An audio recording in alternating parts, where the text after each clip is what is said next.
You seem to still be up there somewhere. Maybe I am. There are flying saucers. Supposing they're Martians or something in there.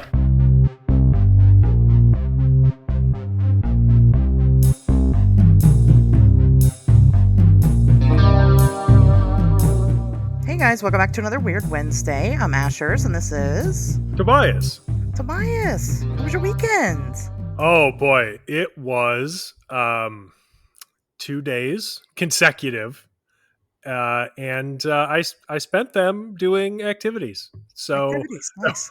no, God. Once Did again, they even why the days? Or they did Oh, actually. okay. Right? I know. Nobody could have predicted that. No, I always struggle, you know me, to come up with anything interesting. Well, because people think that as paranormal investigators and, like personalities in the field, that our lives just must be super exciting, all and the like, time. Yeah. right. And like, I do go to some really cool places and I get to do some really cool things, but it's not like every week, like literally this past weekend, on Saturday, like I got up and like exercised, like I do most, like every Saturday, and then just got some work done, like literally just I needed to work on the new book that Richard and I are doing, and so I sat down and cranked out like 1,500 words or something on that, which isn't a ton, but like I'm on track. Like so far, I've got probably, oh boy, 15 or 16,000 words done, which is over half of the length of my contribution. And I just started the Midwest Mothman sighting stuff, and so like I'm right in my wheelhouse. So like this part's going to go really really quick, which is good. But yeah, I mean that's mostly what I did, and then this is kind of funny. So Emily and I like to go hiking, and we decided that we were gonna try to go hiking Saturday afternoon, even though it was hot as shit out. Like it's just been so damn hot here. I hate it. And we were kind of looking for places. Well, that's not fair. I was really busy, so I was like, Emily, you got to find a place. Like you got to do it. I don't have the mental bandwidth to handle finding a place to go hiking right now that's relatively close to our house. And so she found this place down by like Beloit, and it was relatively close. It was only like, 15 or 20 minutes away. And we drive out there, and the trails that are supposed to exist in this little park or whatever are basically non-existent. Like, I don't know when the last time the DNR was there to fucking mow these or whatever, but seriously, like I've seen game trails that were better kept than whatever this shit was. Like just completely overgrown. Like we walked down this like short, really weirdly steep hill. I was like, is this safe? Probably not, but whatever. And I'm just like covered in burrs. I didn't wear my hiking stuff because I was like, we're gonna go walk like maybe a mile, maybe 2 miles. Trail, super easy. Right. Like I don't need to bring all my shit for this. So I'm just like wearing my cargo shorts, like walking through this, through these weeds, and I'm just covered in brambles, like covered. But to their credit, that's the brambles working as designed, because when I picked them off, it was in a different spot than where I collected them. So maybe those seeds will grow where I ended up dropping them off. But also DNR fucking fix these trails. Like what the shit, like what, I honestly, I shouldn't blame them because somebody is going to get mad about this. And I get it. The DNR in Wisconsin has a tough job because, and I'm not going to get super political, but their funding gets cut all the time. Like there are lobbies and politicians that just fuck over the DNR constantly and try to make them do more and more with less and less money. So I get how, maybe some trails could go unmowed, unmaintained every once in a while, but it was still kind of a bummer. However, overall, still a good weekend. because other than that, I just stayed inside. Because again, I cannot stress this enough. It's hot as shit here. Oh, this is fun. I'm sure you saw this. So, Luis Elizondo Oh God. came out. Yeah, with imminent inside the Pentagon's hunt for UFOs. I literally just got my copy today. Have not been able to start reading it yet, but it's been getting a lot of buzz. So It has. we'll see. I know people were excited about his Joe Rogan appearance. I Yeah, haven't listened to it. yeah. I was gonna say I don't know if I will. I noticed that no like breaking news or anything came out after it released, so I No. probably won't check that out. But Nothing against um, anybody, but those podcast appearances, nobody's dropping any bombshells. Like right. podcast appearances in this context are for marketing purposes only, probably to get you to buy the new book or something. Which yeah, I don't even need a podcast to do that. I bought the fucking book anyway. But yeah, I don't listen to them either. Like nobody's ever giving out useful information on those fucking podcasts. Yeah, I mean, if people like them, hey, that's great. I'm glad people like podcasts Oh because yeah, they like ours. But it's they're usually very long, and I just don't care to listen to them. So, yeah. but of course, like you said, it's definitely generated a lot of buzz. I haven't ordered the book yet. I don't know. I'm just kind of letting everybody else do it. You guys already know. If you listen to the show long enough, you already know how I feel about all of this. Um, I just like I made a post on social media about it asking other people kind of what they thought of Elizondo and his thing, and he's not saying anything new to me, and so I think I'm probably just like too deep in the shit to care that much.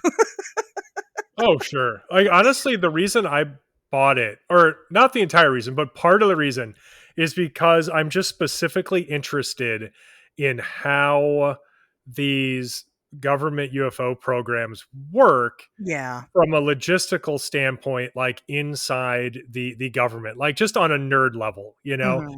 And yeah, well, because also I love tabletop role playing games, I'm gonna be running this game soon, and it's called Delta Green, and it's all about playing government employees or civilians who are contracted with the government or something similar. Oh yeah. And Yeah. yeah, and like you discover this conspiracy that leads into all kinds of like madness and terror. And like it's super fun. Like I love running it. It's fun to play too. But the campaign that I have in mind centers around the players being employees of this fictional Pentagon UFO program. I called it APRO. The what the fuck? What was? I think I even told you about this already.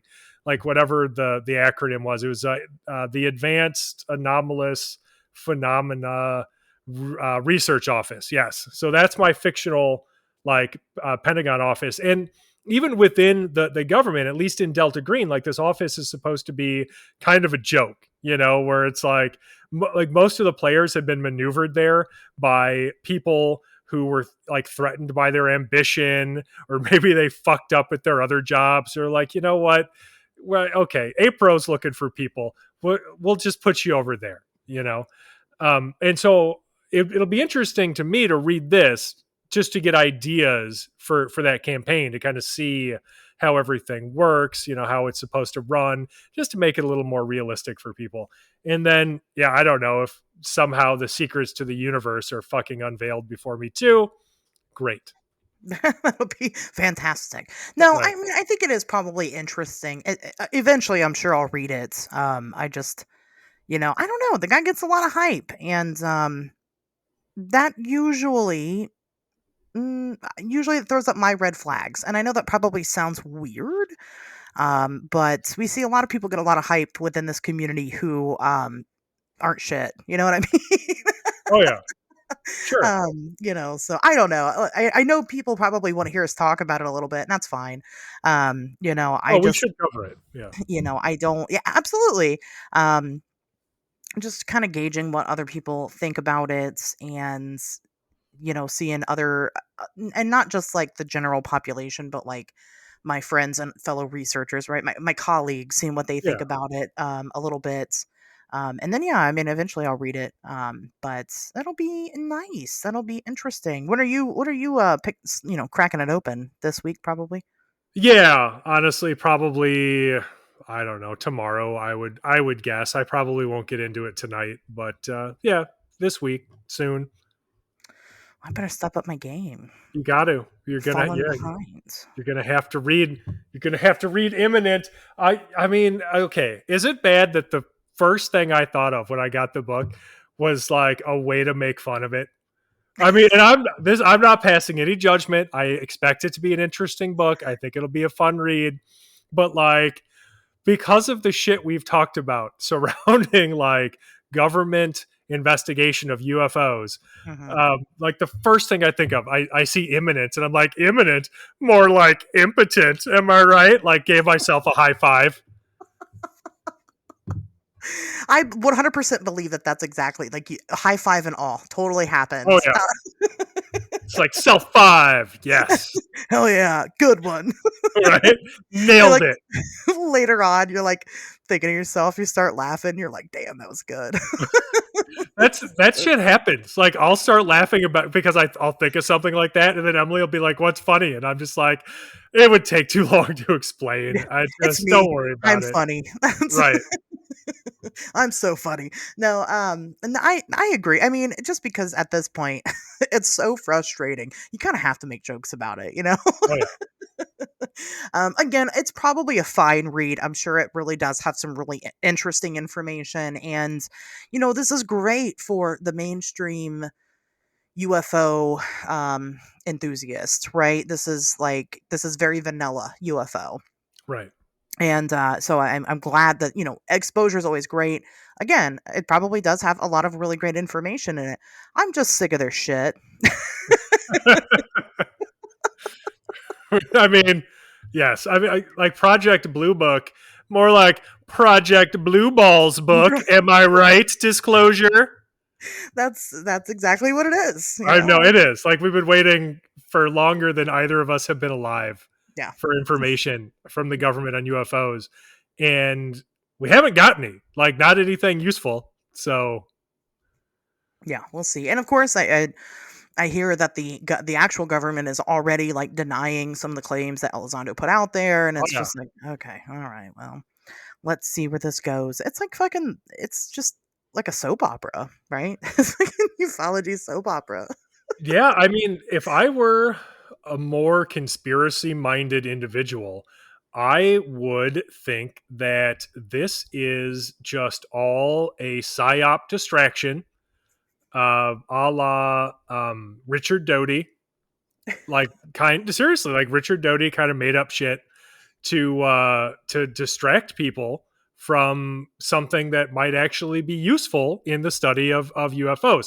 I'm not saying that's the case necessarily, but I am saying that the government has a very long, storied history of doing shit like that to confuse the issue because they don't for a second believe that anybody other than them needs to know shit about fucking anything. Hmm. So it wouldn't surprise me. Well, and I will say, and I'm not much of a conspiracist, but the fact of the matter is that shit has been covered up, or has been misleading, or has not been Right. honest. It does happen. And with this most recent disclosure movement, one of my personal contacts is somebody who works at Wright-Patterson Air Force Base who took a quote on a very popular article. I'm not going to say who, and the government, Wright-Patterson, came out with a statement saying that they don't know who that person is and they don't work for them. And that was just straight up a lie. Yeah. Like, I know it's a lie. So again, it's not like the shit doesn't happen. I just think it doesn't happen exactly the way that people think it's happened. I don't think they're in, they have contracts with alien life, or Right. I don't think they know a lot, and I think that's the big secret, is they don't know as much as we think they do, and Oh that's yeah. Well, almost scarier. right. Well, I mean, that would be the big secret because the one thing the government hates more than pretty much anything else is ever admitting weakness. Right. But for anybody who's interested in this stuff, like my advice is always go out and investigate. Like do field research for yourself. Go Yeah. looking for fucking UFOs because you can't sit around waiting for the government to tell you about them. You can't sit around waiting for anybody to tell you about them.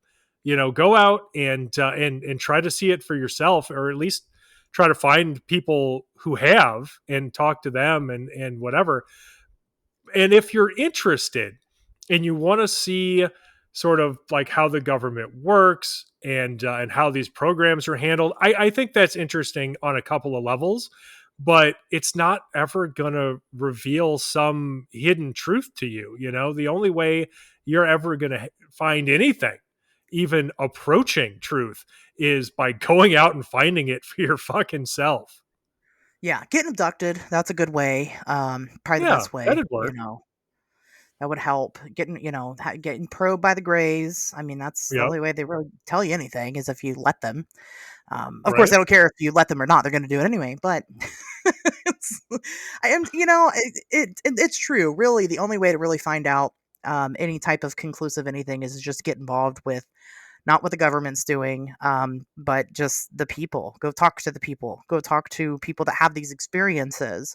Um, you're going to learn a lot more than whether or not a fucking craft, crashed in Roswell and we recovered bodies. Like, it's just, you're going to learn more from the townspeople of Roswell who had relatives that saw those bodies than you will from any government document. Right.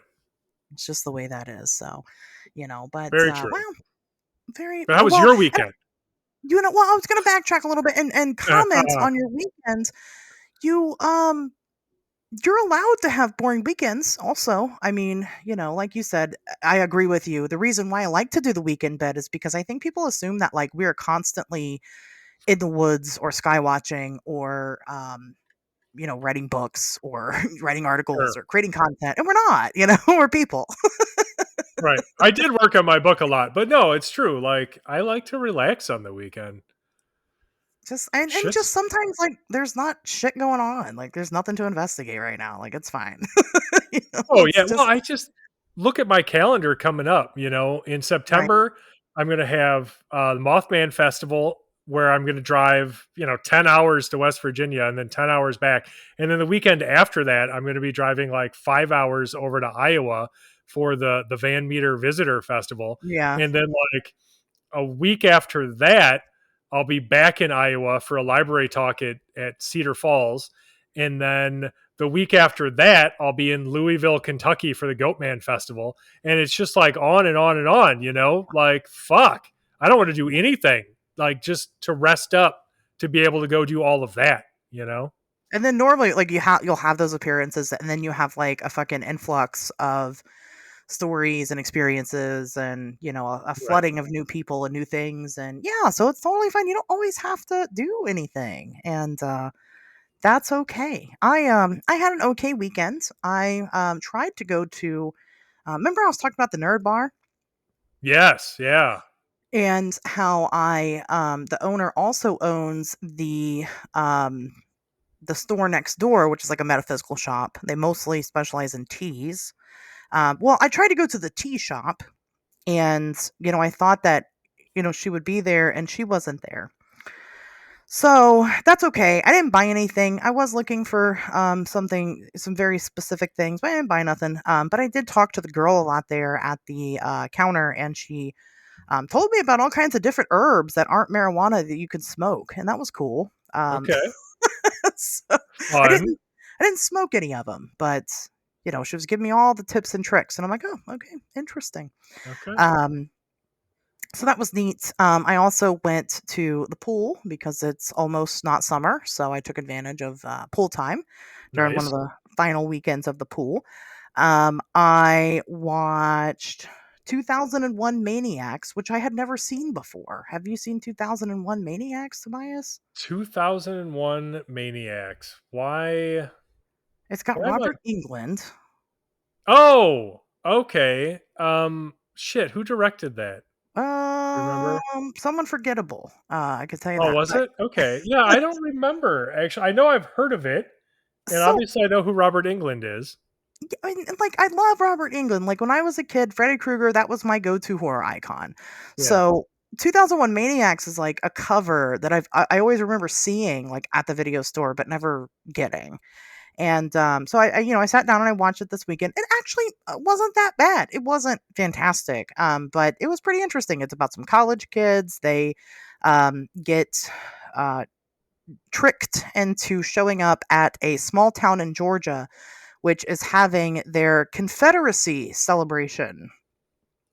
And it turns out they're all a bunch of cannibals. So that's interesting. Oh wait, no, I have seen that. Shit, It's that's fucking why. weird. Okay, so a million years ago, I worked at a Blockbuster. Like I was Nice. this, yeah, I was the sales manager at a Blockbuster, and that was a movie that I saw come in, and so I absolutely snagged it and took it home and watched it. Yes, I do remember that now.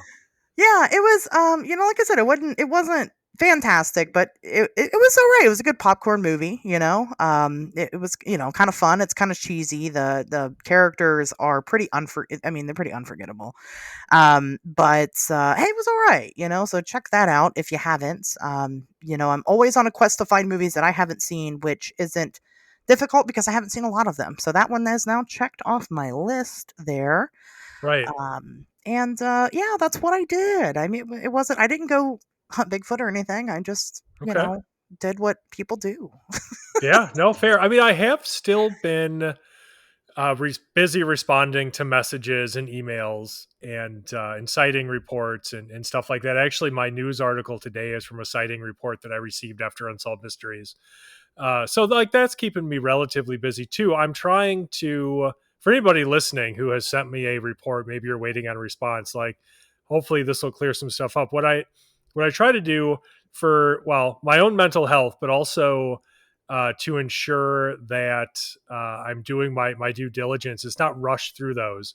And so I'll literally set aside one or like just blocks of time, like a couple times every week, and be like, okay, so I'm going to sit down, and this is when I'm going through all of the messages via email, or I'm going to go through all of the Facebook messages or all of the Instagram messages, and then I'll do that. And so if it seems like it's taking a long time for me to respond, that's why. Like, there's a lot of them. I have X number of minutes per week to respond to stuff like this, and so I'm trying to do it in a way that is fair to everybody, including me. And yeah, so I just appreciate everybody being patient. But yeah, it's keeping me. It is still keeping me relatively busy. It would keep me a lot busier if I let it, but you got to have work-life balance. You just Oh, got yeah. to. Oh, yeah, definitely.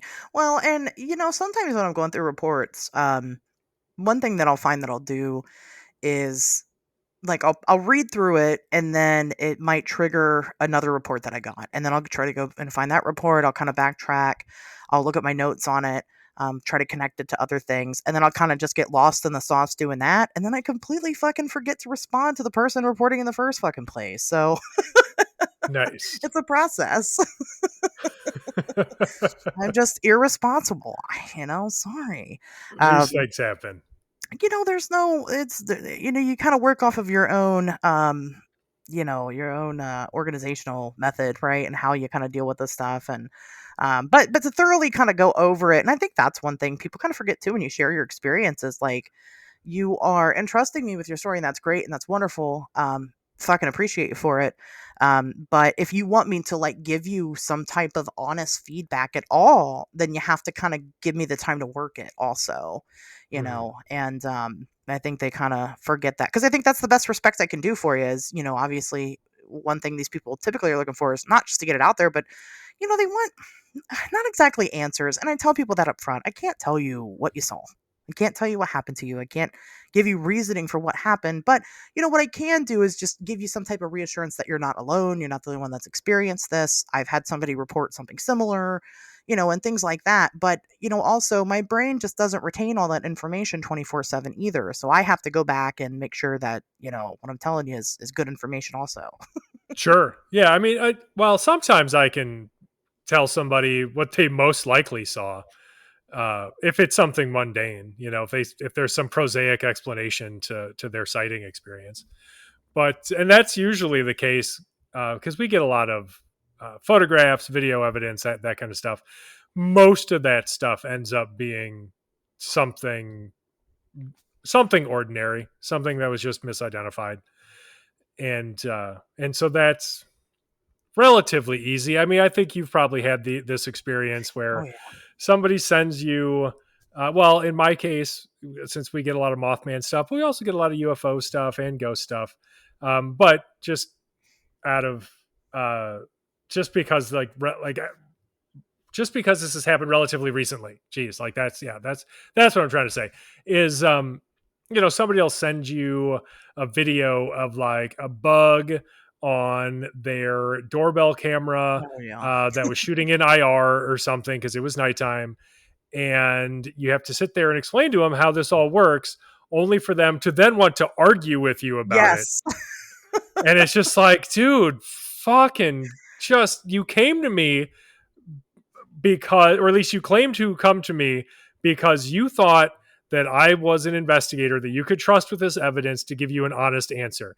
If you come to me with like the caveat that I have to tell you what you want to hear in order for us to work together, go to fucking anybody else. Yep. Like anybody, do not waste my time, and I won't waste yours, because I will always treat a witness with respect, always, and dignity, because that is basic human shit and everybody deserves it. But I will also always be honest with what I think is happening.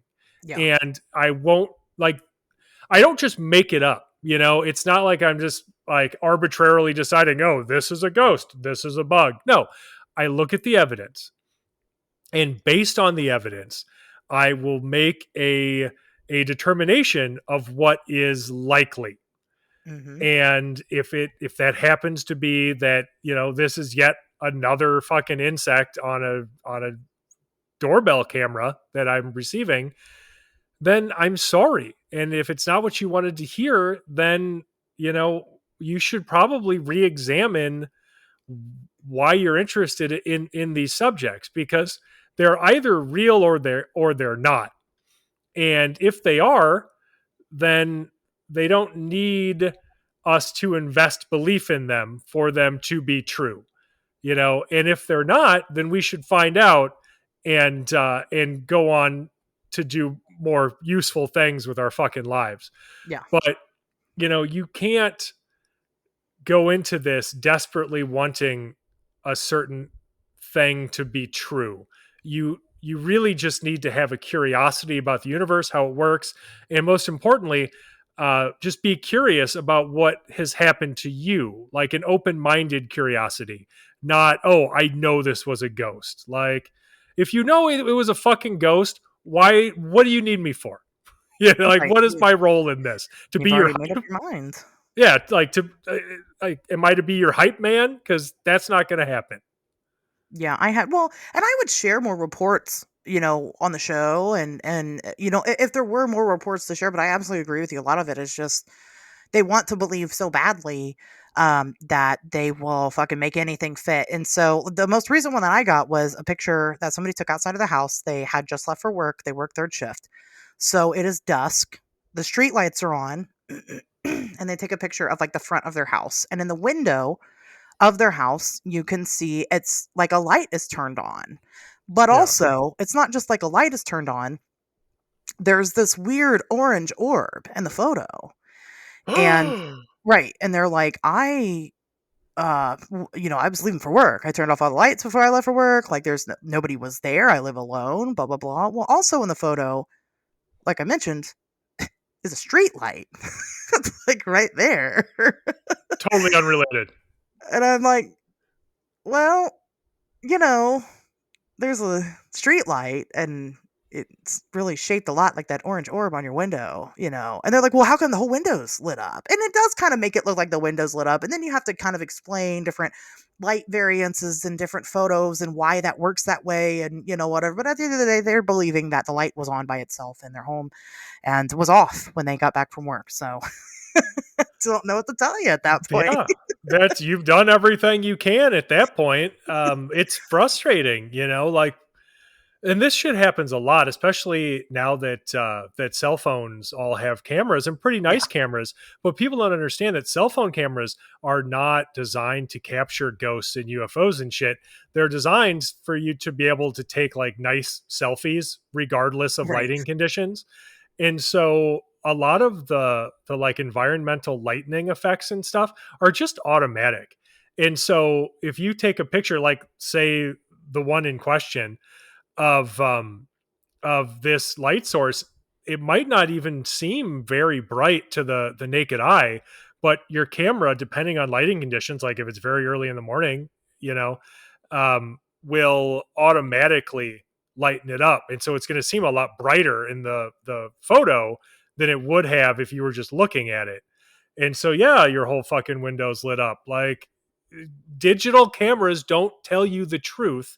They give you a version of the truth. They give you their version of the truth. It's not some objective thing. It's, it can be deceiving is what I'm getting at. So it's it's just difficult sometimes to try to explain that to people, and I don't want anybody to take this the wrong way. If you feel like you're listening and you think, hey, Tobias or Asherz, they just sit around and judge witnesses and talk shit about people. Look, that's not what we're doing. That's definitely not what I'm about, because like I already mentioned, witnesses deserve respect. They deserve to be treated with dignity. It's just that it's important to remain open minded no matter what. And that goes both ways. So if you have truly anomalous evidence, like something that can't be easily explained, I'm going to be the first person to look at it and investigate it and go, hey, wow, this is really interesting. And it has happened. Like I have received evidence, photographs and videos of things that I can't explain. And when that happens, I openly and honestly declare, hey, I don't know what the fuck this is, and then that's a different conversation. But like I'm fond of saying, if we don't explain the things that we can, why would anybody ever believe us about the things that we can't? Right. Well, exactly. It's our credibility on the line.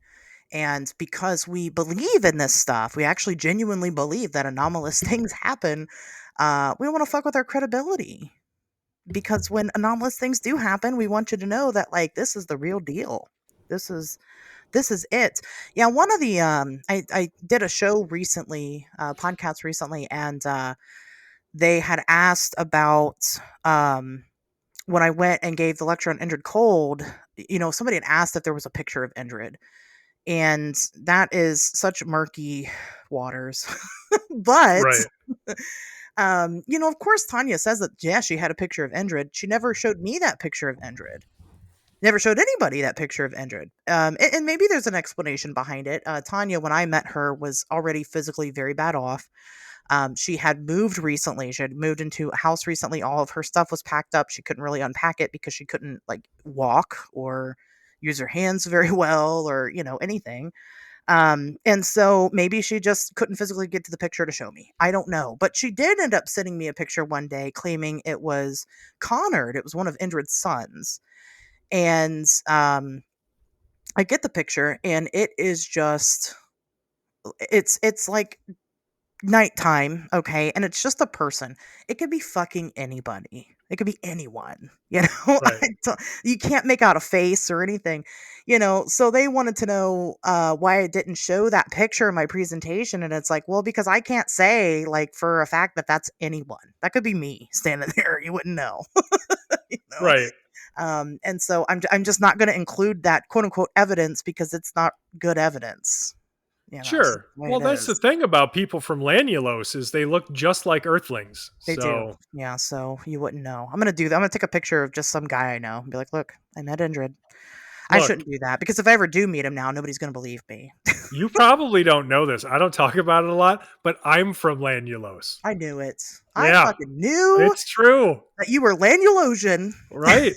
Look, all the evidence you need is right here. Just look at me. Do I look like I could be from Lanulos? Yeah, I do. Because they do. look just like Earthlings. I mean, we look just like Earthlings. So, I thought that maybe I was talking to you one time and I thought that like you talked, but your mouth didn't move. I fucking shouldn't, but I thought maybe it a was little just, bit. I was tired, right? We were at the Frogman Festival. There was a lot going on, but Sure. I knew it. I might be from Venus too. I think I have relatives from there. Like Valiant Thor is my great uncle, probably. Your mom was born on Venus, Maybe. She's a We Venusian. can't rule it out. That's a good point. Yeah, so it was just, it was a whole thing and, but yeah, yes, there's a picture of Connard allegedly, supposedly, but I'm like, Tana, how do you know that's who that is? It was weird. It was a weird conversation anyway. I'm not going to get too much into it. You guys will soon enough, Yeah. by Frogman 2025, know what I think about the entered cold situation. So, I hope. Great. Ooh. I shouldn't put dates on things, but fuck it. I'm putting a date on it. So Sure. anyway, want to talk about some news? Yeah, I think we have to at this point. I almost forgot about the news. How many newses do you have today? I only have one, and it's more of a commentary than a news. Okay. So. I also have one, but I think that'll be good because then we can get kind of right into the main topic. Right into the situation. So my news this week, I want to give an update on that, just because it's so ridiculous, on that Vampires in the Gym City documentary on Netflix okay. that I mentioned. So I talked about Netflix, was going to have this big documentary coming out. It's about vampires in Dayton, Ohio, and how allegedly Dayton, Ohio has one of the largest vampire communities in the country, I guess. Yeah. Which comes as a surprise to me as somebody who is goth and lives in the Dayton area. So, Wait, are you not a vampire? Well, no, I'm not. I'm also Lanulosian. So, Oh shit! Yeah, we don't have vampires. yeah, they don't have vampires on Lanulos, so No. it's not, But so, but it wasn't really just centered around that. It was centered around the disappearance of a man in the 1990s and how allegedly the man fell victim to he was a sacrifice for these vampires. And it's one detective's journey on trying to get to the bottom of it. So of course, because I'm local to all of it, just all kinds of shit. People have been talking all kinds of shit about the documentary. A lot of these, elder goths, they know exactly the club that they're referencing where all these vampires hung out. Uh-huh. And, they're just like, well, like there was a vampire community, but it wasn't what you think. It was just people LARPing. We talked about that when we talked about all that. Yeah, all vampires are just people LARPing, FYI, for anybody out there who has any doubts. Yeah, exactly. So I don't know what you saw, but it wasn't a vampire. Or it was just a human pretending to be a vampire. Anyway, so something big happened, and Netflix has canned the documentary. It's not coming out now. And a lot of people are like, oh man, well, that's bullshit. We're all disappointed. We all wanted to see it, right? They're not real vampires, but like, I still wanted to watch it. Yeah, I want to watch goth people pretend to be vampires. That would be amazing. Right. And I like true crime and stuff too. So I'm sure it's interesting. I was a weird goth kid. I hung out at goth clubs all the time. Like, I would love that shit. Right. You've been with the vampires, super, super fun. 90s goth, the best goth. So, I'm kind of like reading the comments in the article that I came across on Facebook about how it's not coming out. And I'm like, well, what the fuck? Why is it not coming? Because it really didn't give a reason. And Netflix hasn't released an official reason. So I'm kind of reading the comments, and there's this lady in there, and she's like replying to everybody. Because tons of people are like, oh no, so disappointed, and she's like, if you want the truth, you need to come visit my profile. And I'm like, oh, I want the truth. I love the truth. Sign me up for the truth. So I bought exactly one ticket to the truth, and I attended. And so I'm going down this lady's profile, and oh my God, it's not vampires, Tobias. It's not vampires. Is it demons? Almost close. This man was sacrificed, but not because of vampires, but because of the gigantic satanic cult in the Dayton area, the Church of Satan. Except it's not quite the Church of Satan. It's like the Church of the Brotherhood of Satan or something like that. I don't fucking know the different denominations of Is Satan. it real or made up? Um, it's probably a little bit of both. I mean, I'm sure there's Okay. people that practice this, but is it like legit? Probably not. I mean, Satan doesn't like show up to their rituals and shit, so I'm not Well, in. yeah, no, I mean, like the Church of Satan is a real thing, if we're talking about the I Anton gotcha. LaVey Church back from the 60s, but they Yeah. don't even believe in Satan. Right. But like it's a real organization. The Satanic Temple, It's same real. deal. Yeah, yeah. It's a real organization. Established. Yeah, yeah, yeah. Right. Yeah. So, This doesn't seem very established. And just kind of going through this lady's post, it is very difficult to piece together. So, red flag number one. And I think that this applies to like us and our jobs in particular as investigators. You kind of find these people that make these really large claims, but there's no like they don't explain it very well. So you have to fucking go through and read every single goddamn post that they post about to kind of even try to sort of understand it. right. But what was interesting about it was that like it's not just the lady, this crazy lady, she was like friends with all these people. And that part is legit. So she does kind of seem to be in the know a little bit about kind of what's going on. I don't quite trust what she's saying exactly. But the guy's wife, the guy that went missing, his wife is like friends with her and is like totally buying what she's selling Oh and like shit. believes that her husband was sacrificed to Satan. and then Oh man. and then his head sold to one of the head Satanists. I don't know what they're called. And there's even like a video she has like of this guy in like strange robes, conducting some type of ritual. And there's like a skull you can see in the background, and she says that's that guy's head in that It's video. literally just me at Halloween, It is, yeah. right? Yeah, skull. You got it from Spirit Halloween. Oh, Um, totally. I love fucking Spirit Halloween. I oh can't wait yeah. to go this year. Yeah, big fan, big fan. So I don't know. It's gotten kind of crazy, but the speculation as to why it got canceled is because potentially there's been a break in the case of some sort, and this woman seems to think that it's her. She's saying that she's suing Netflix because she was actually one of the people that was interviewed in the documentary. That she is suing Netflix. She hasn't really gone into details about what exactly. And that there is going to be moves in the case. So I've been watching this like a hawk. This is fun. Oh, yeah. Holy shit. I had no idea. Like, that sounds super fascinating. Okay.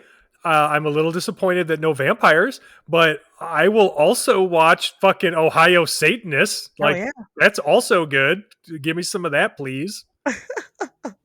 So we'll see where it goes. Now we've kind of covered on the show before. I guess when I say we, I just mean in general.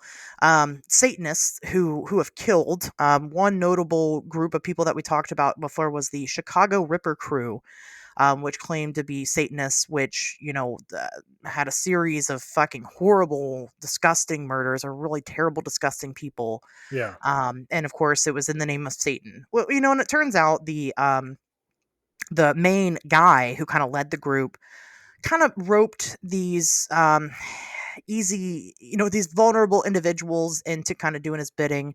So it's not like there aren't people who claim to kill for Satan. Yes. This could be one of those types of things. It certainly Yeah. could. But Satan, as far as I know, has never asked anybody to kill for him. And Satanists tend to be pretty well-rounded, decent individuals. So Yeah, I mean, well, it's like anybody, think about how many people have killed in what they claim to be the name of God, right? right. That doesn't mean that you have to be terrified of every Christian that you meet as though they are going to murder you. No, that's silly. Of course not. I think the same thing applies here, where, yeah, certainly some people have claimed to be influenced by the devil and have done some really terrible things, but that doesn't mean that every organization that has the name Satan in it is is comprised of individuals who are going to be necessarily dangerous, especially because there is, and I can't stress this enough, zero evidence of any kind of widespread satanic conspiracy in our society. Zero. Like satanic, pedophile, like elitist, reptilian, whatever the popular fucking buzzwords being thrown around today are, not real. Not a thing. Pizzagate doesn't even have a basement. None of it's real. Yeah, there's none of that going on. And I know that for some reason disappoints people, but it I shouldn't. know, right? Like, oh man, why aren't more kids being killed? Are you trying to tell me that I can't get adrenochrome and live forever? Because I mean, that was my whole retirement plan. I don't even want to live anymore. Fuck, that's but Right. but there are people that do tend to congregate in little groups that again will take advantage of vulnerable people that are capable of believing in something like that and claim to do it in the name of Satan or fucking pick your poison. Sometimes it is God. Sure. Just depends. And I think that potentially that's what's happened here. And I think that for the poor woman who, is she crazy? I'm not going to pass too much judgment on her. I'm not going to lie to you. I thought about asking her to come on the show, but Sounds awesome. I don't know. I think that maybe she did experience a traumatic event. She even says, like, just one of the claims I can't get over is like one of the guys in the group that sacrificed this other man has a tattoo of the ritual, like has a tattoo of the killing, like on his arm. That sounds like the shittiest idea for a tattoo. It's such a bad idea. Why would you incriminate yourself for the rest of your life? Well, it would just be an ugly tattoo, Like it's just gonna look stupid, probably. It's just like guys in robes with like a guy tied down to to a table, and there's like a bowl of blood, and Yeah, it's gonna look like you have like some weird fucking sex thing tattooed Yeah. on you. People are gonna be like, "Oh, you're super into dudes in robes, huh?" You like Neat. that? Gross. Right. Yeah, I mean, so I don't know. Maybe she's on to something a little bit. I think she's probably gone a little too far with it, but I don't know. Like I said, I'm here for it. Like I think that that's probably way more interesting than whatever Netflix had plans. So Yeah, I think that sounds rad. I'm looking forward to seeing more on that. yeah, so that was my news. If I get any more updates, I'll let you guys know.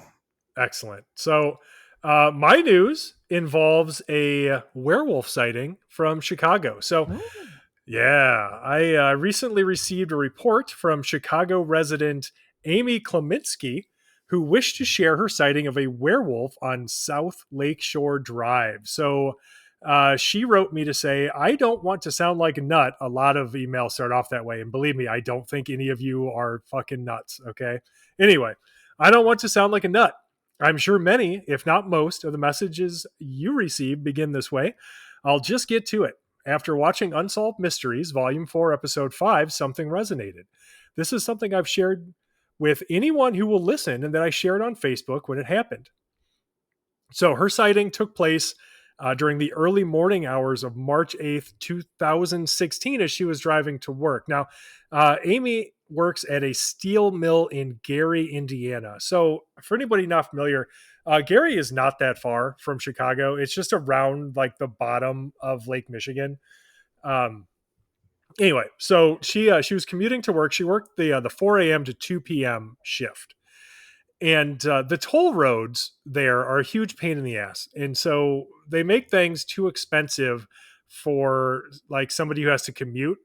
So she just drove around them. And that meant taking the back way to work, basically, and taking a bunch of back roads and things. And so her drive was pretty quiet. And she was going down South Lakeshore Drive when she saw this thing. Now, this area is relatively well lit. And it's right next to Lake Michigan. It's got a bike path and a pedestrian path, and there's public beaches and stuff. And so, like it's not the middle of nowhere. It is a relatively well lit stretch of road. So anyway, again, March 8th, 2016. She's driving from Chicago to Gary on South Lakeshore Drive. She's nearing 31st Street when she had to slow down suddenly because she caught something out of the corner of her eye to her left. So she's usually, as she said, very careful during that hour because she's always watching for animals or, arguably more important, like teenagers who just might be out fucking around doing stupid teenager things during that time of the morning. So she doesn't want like some drunk teenager to run out in front of her car on accident, which I get. I wouldn't want that either. And so she's already on alert, and she sees movement out of the left side of her vision. And what she sees is this naked adult, fair-haired white male running across the street from the Lake Michigan side towards the city neighborhoods. And now, yes, that's weird enough, but what makes this compelling, what makes it really, really fucking strange, is that he was running on all fours like a dog. And I don't mean running on all fours like, somebody who has a disorder or something. There's this syndrome that is, I think, especially prevalent in people who share a lot of familial DNA, like people whose families have done a lot of inbreeding, where they end up walking on all fours, but it's very awkward. Like it's nothing like watching a dog run, like one of them is super awkward and one of them is super fast. And this was the very fast mode of traveling on all fours. So she sees this thing, and the only way she has to contextualize it, of course, is by comparing it to a werewolf. Because, I mean, what else would you think in that situation? Now, again, it looks like a normal human, but they're running on all fours like a dog. And so I tried to get some clarification on that because I'm having a hard time picturing it because we're bipeds and, Right. We can't run on all fours. If we are walking on all fours, again, it's because of some horrible syndrome that, we're not supposed to have and is very uncomfortable. So, she said, actually, I'll just read this direct quote because after I asked those kinds of questions, she filled me in on some more details. So, like, first of all, it's notable that the weather that day was relatively warm. I mean, 67 degrees in early March in Chicago. I mean, we get snow into April a lot of the time. Like, so it was already a weirdly warm day. The moon was, at the time of the sighting, would have been waning crescent and then going into a new moon. Like the new moon was like the very next day. So not much moon, really no moon to speak of. And so she says, over the years, I've shared the story. I've tried to Google other sightings or to find similar stories on Reddit, etc. I've never found anything. I do know what I saw, and by the time I get up for work, get ready, and get about 20 minutes from my house, I'm fully awake. I wasn't scared at the time, just confused. One sees weird human stuff in the morning in those overnight hours, but never anything like this. Then I'm watching the Mothman episode of Unsolved Mysteries, and a mother and daughter were talking about a creature with hind legs crawling out of a canal. What I saw didn't resemble any Mothman sighting I've heard of. What I saw was skin and human looking, but canine. The hind leg part of the story bothered me, though. So I feel like she saw something just bonkers and was trying to wrap her mind around it and then describe it. And we see this issue a lot where people have a lot of difficulty describing exactly what they've seen because what they've seen is so far outside of like normal human experience. And so this seems like one of those cases where the only way for a human being to be able to run like a dog would be essentially for its body to be constructed in a similar way, at least in certain aspects. And so it was difficult to sort of suss out, right? Like, where the line was between human and canine.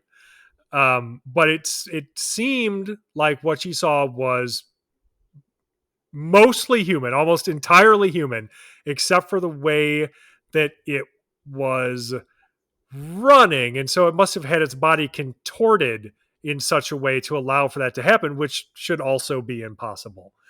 So, holy shit, was that fucking weird? You know, like she Yeah. goes on, to say like, this was like watching a hairless German shepherd with a man's head. The back was straight like a dog and legs bent like hind legs. The only thing canine was the gait.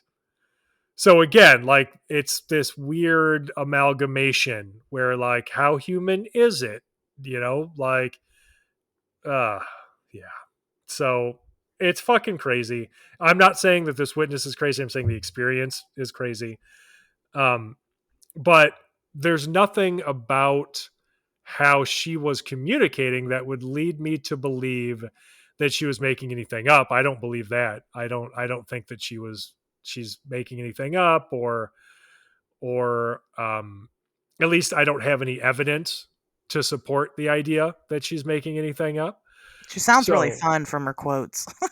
she does, yeah, I mean, she seems like a normal person, you Yeah. know, like just a normal person that could be anybody, that could be one of your friends or relatives or whatever, who just happens to have seen this weird naked man running like a dog across the street. So yeah, I don't know. Thoughts? Have you ever received a report like this before? I have not, no. Yeah, me neither. That's very strange. Feral human, maybe? Is that something in that area? Feral, I mean, I don't know. I mean, maybe. Um it's Chicago, so I mean, we could just make something up. We could talk about feral humans, like tribes of feral humans living in the sewers or something. But I, I don't think that I don't have any evidence for that.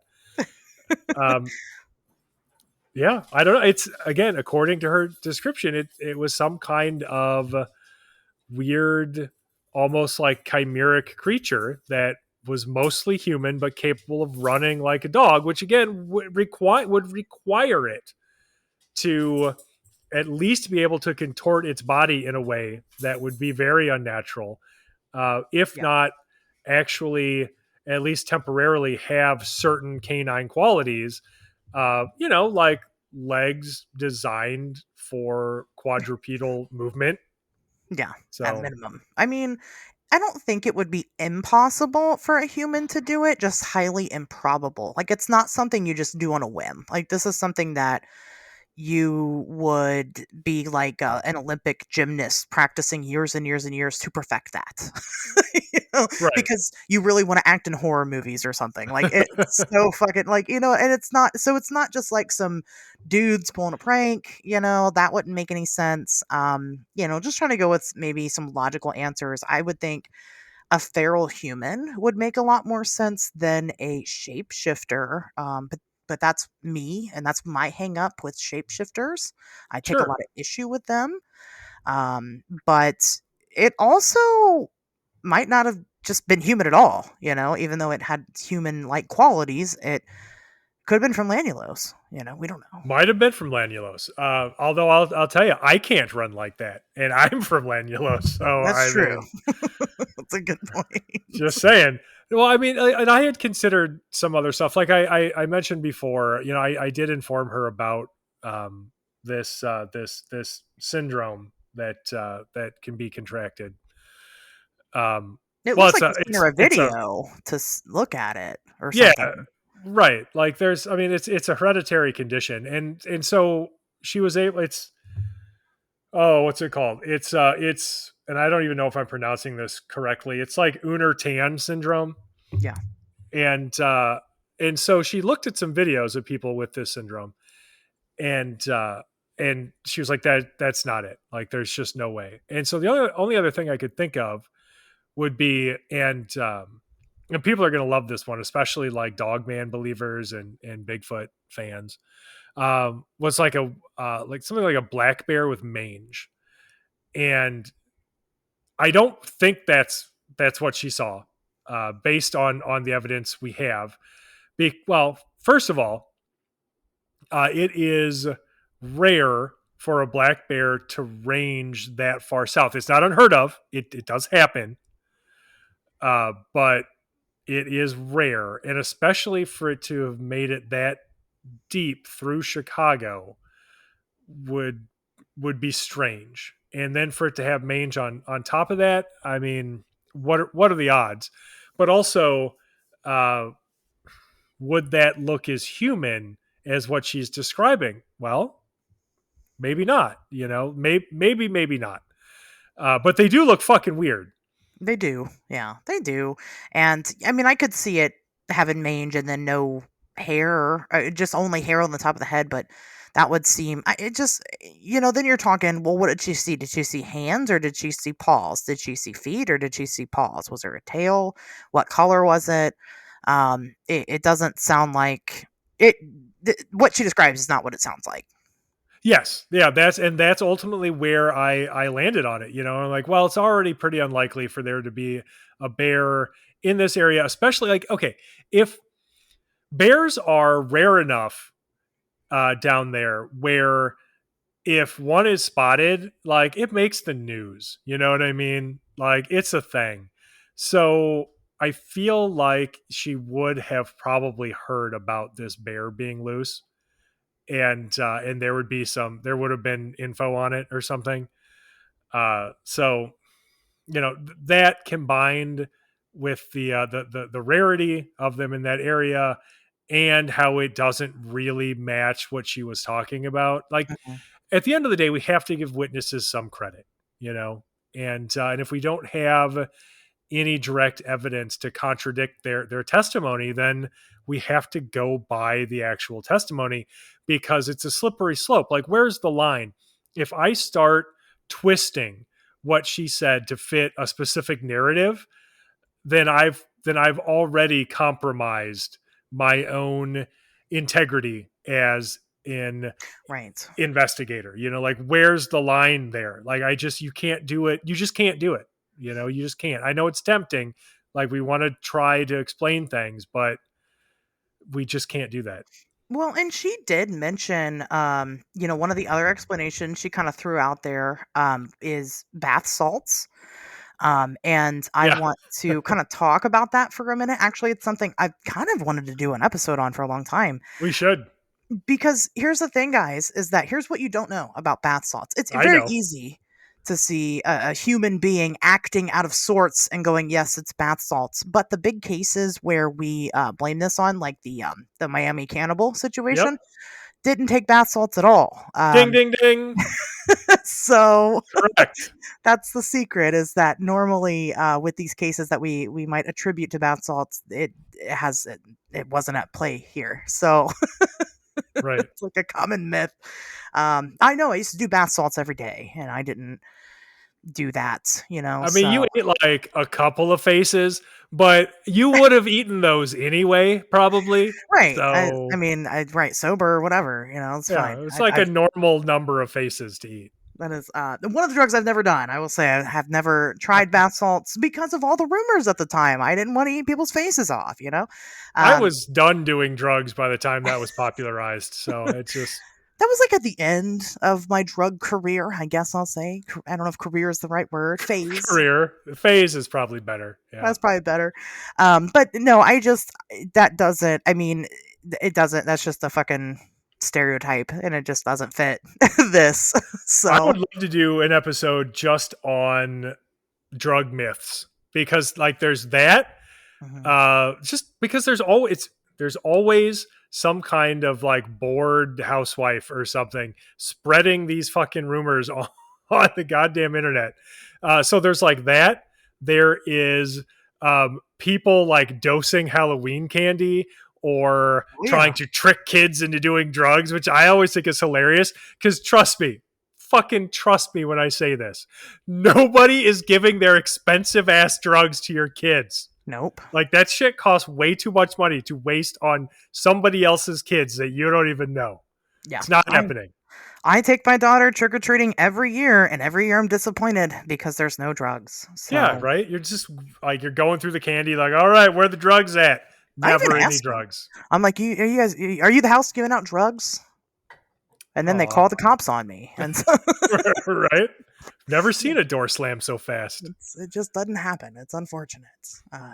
It's just whatever. Anyway, yeah, no, that is a huge, another big misconception. But yeah, as far as this goes, I mean, I appreciate the fact that she's trying to find some type of reasoning behind it, right? She's not like, obviously this picture of a street light is, a ghost or whatever, but she she's trying to rationalize what she saw, which is a good indicator that she saw something. Yes, it's a good Um, sign that she's trying to explain it yeah. and not trying to just support her own bias. Yeah. And so, but I apologize. It wasn't bath salts. So I don't know. No, and I mean, I think a lot of people just use that as a sort of representative word for like any kind of weird psychoactive drug. Yeah. Oh Um, yeah, definitely. I'm pretty sure, like, so yeah, I mean, I get her reasoning. But again, and she even says it, and this is the first thing I would think of too. Drugs don't, I mean, I've seen a lot of people on a lot of fucking drugs in my life, and they don't turn you into a werewolf. Right. Like you can't just suddenly run like a dog if you couldn't before. So Yeah, right. That's a big. I mean, you might get together with your friends and be like, "Let's pretend to be werewolves," the same as you would in a 1990s Dayton, Ohio goth club with vampires. But yeah, of course. that that's the extent of it. Like you said, it's not going to contort your body in order to, just because you're on drugs. Some drugs can cause like you to not really feel a lot of pain and stuff, but it doesn't make the impossible possible. Right. It just makes you feel like that. Right. So, but very interesting. I don't know what she saw. I think we've probably tried to hit every single potentially I'm not gonna say realistic because it's not like it's unrealistic that it's anomalous. Just logical explanation. That's what I'm looking for. Jeez. Sure, like any sort of mundane or prosaic explanation, anything ordinary that we could come up with.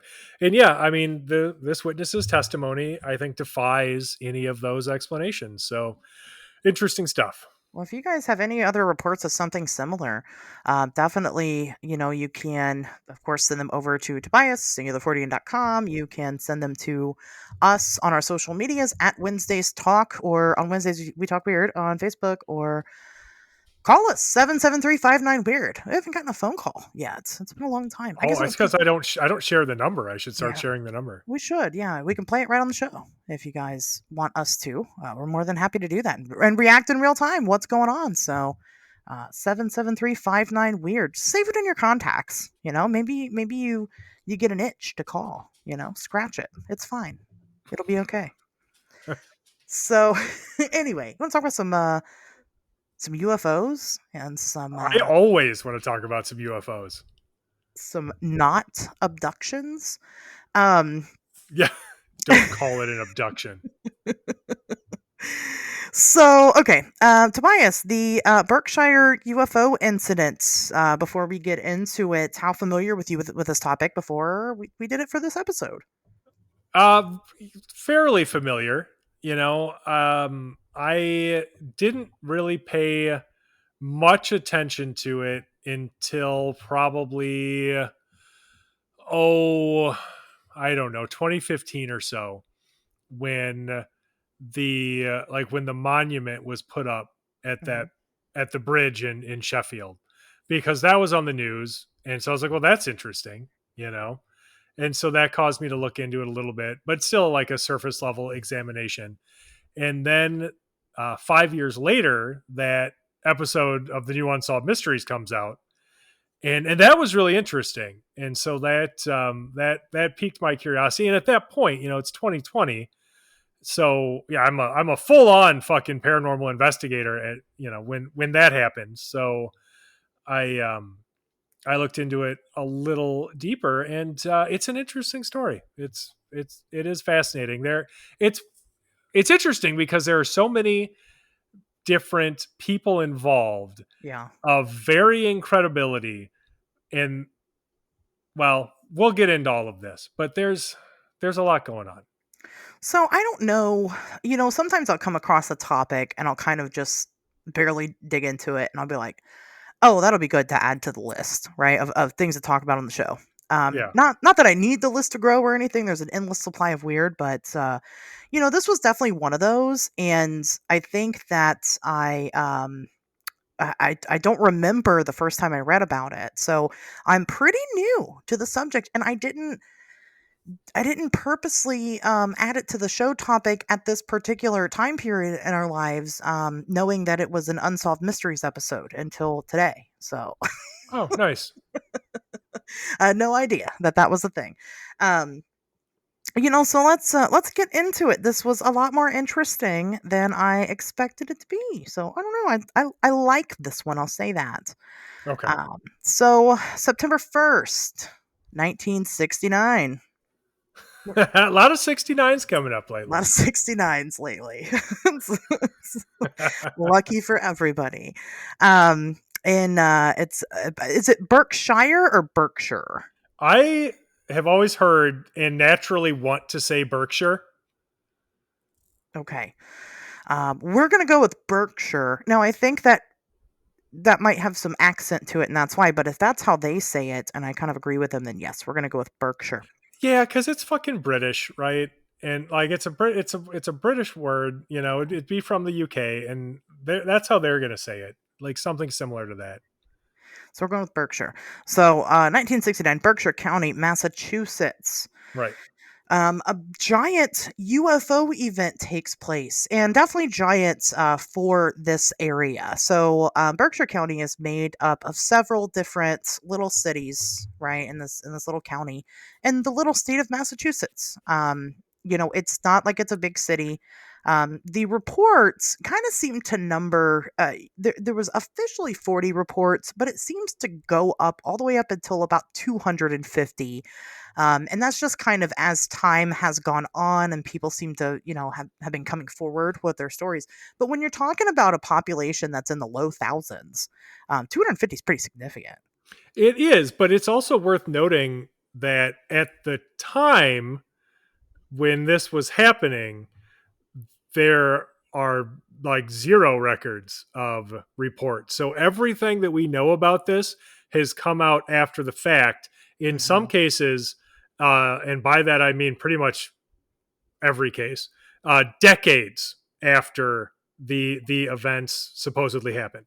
Not to be a downer, but it is what it is. It is what it is. And, I'll be honest with you, just researching this topic in general kind of became difficult to piece together certain events and timelines and different things, just because these reports definitely are all over the place.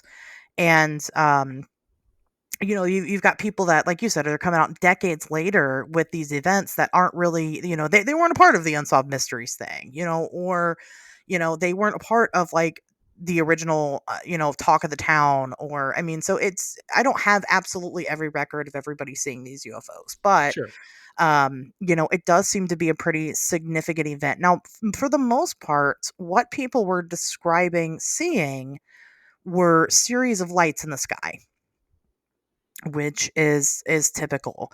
A lot of what we're going to see with because we're going to talk about some very specific individuals, but a lot of what they were seeing were lights in the sky, sometimes described as orbs, some of them described as disc shaped, and probably the more well known or the more famous is turtle shell shaped.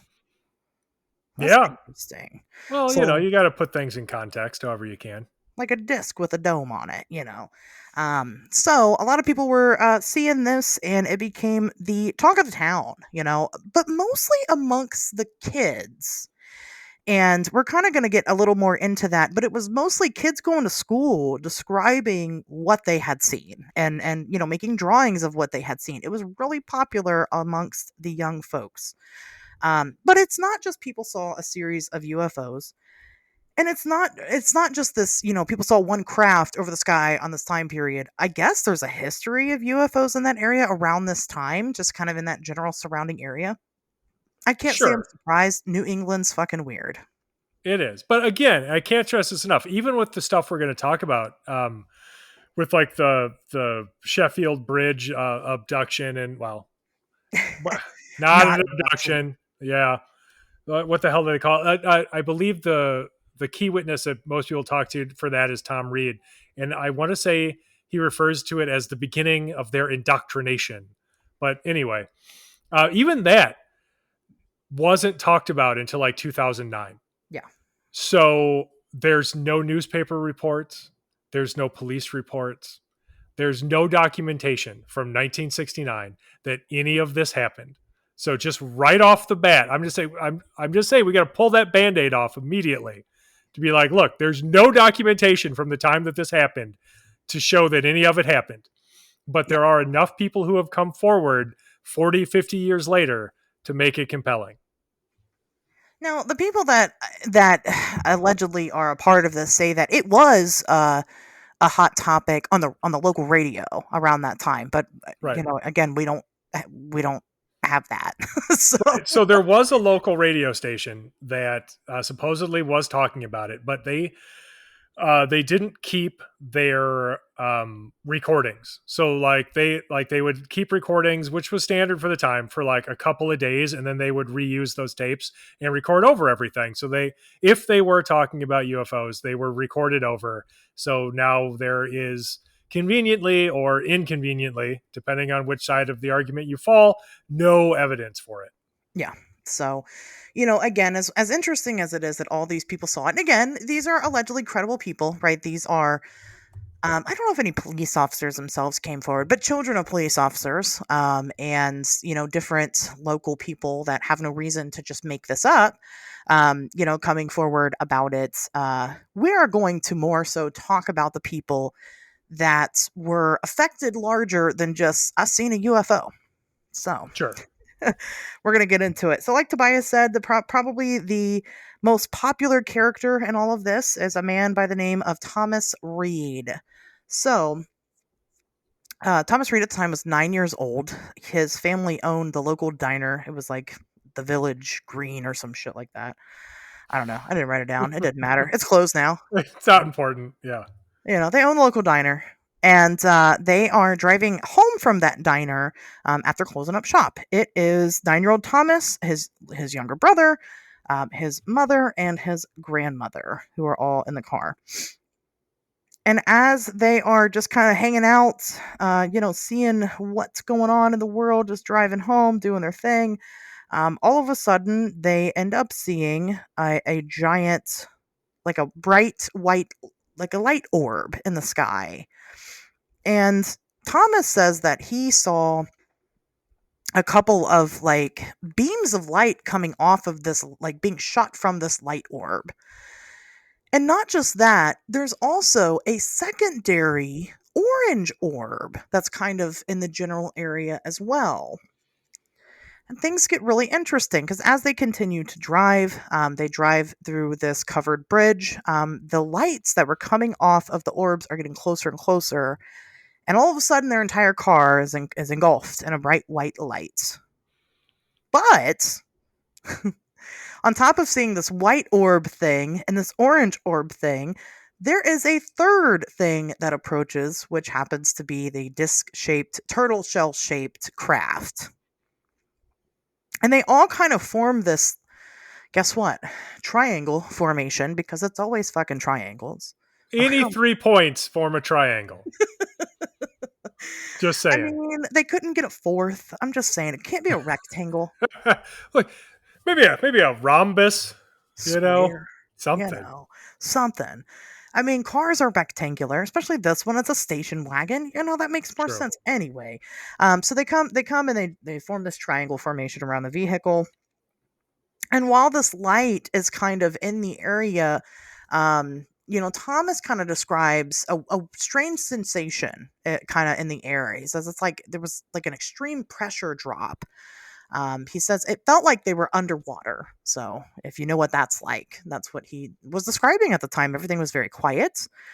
And then all of a sudden, they are outside of the car. And this is where things get kind of strange. So they're not like outside of the car. No, no, no. They are now in a room that looks like a giant, like an airplane hangar.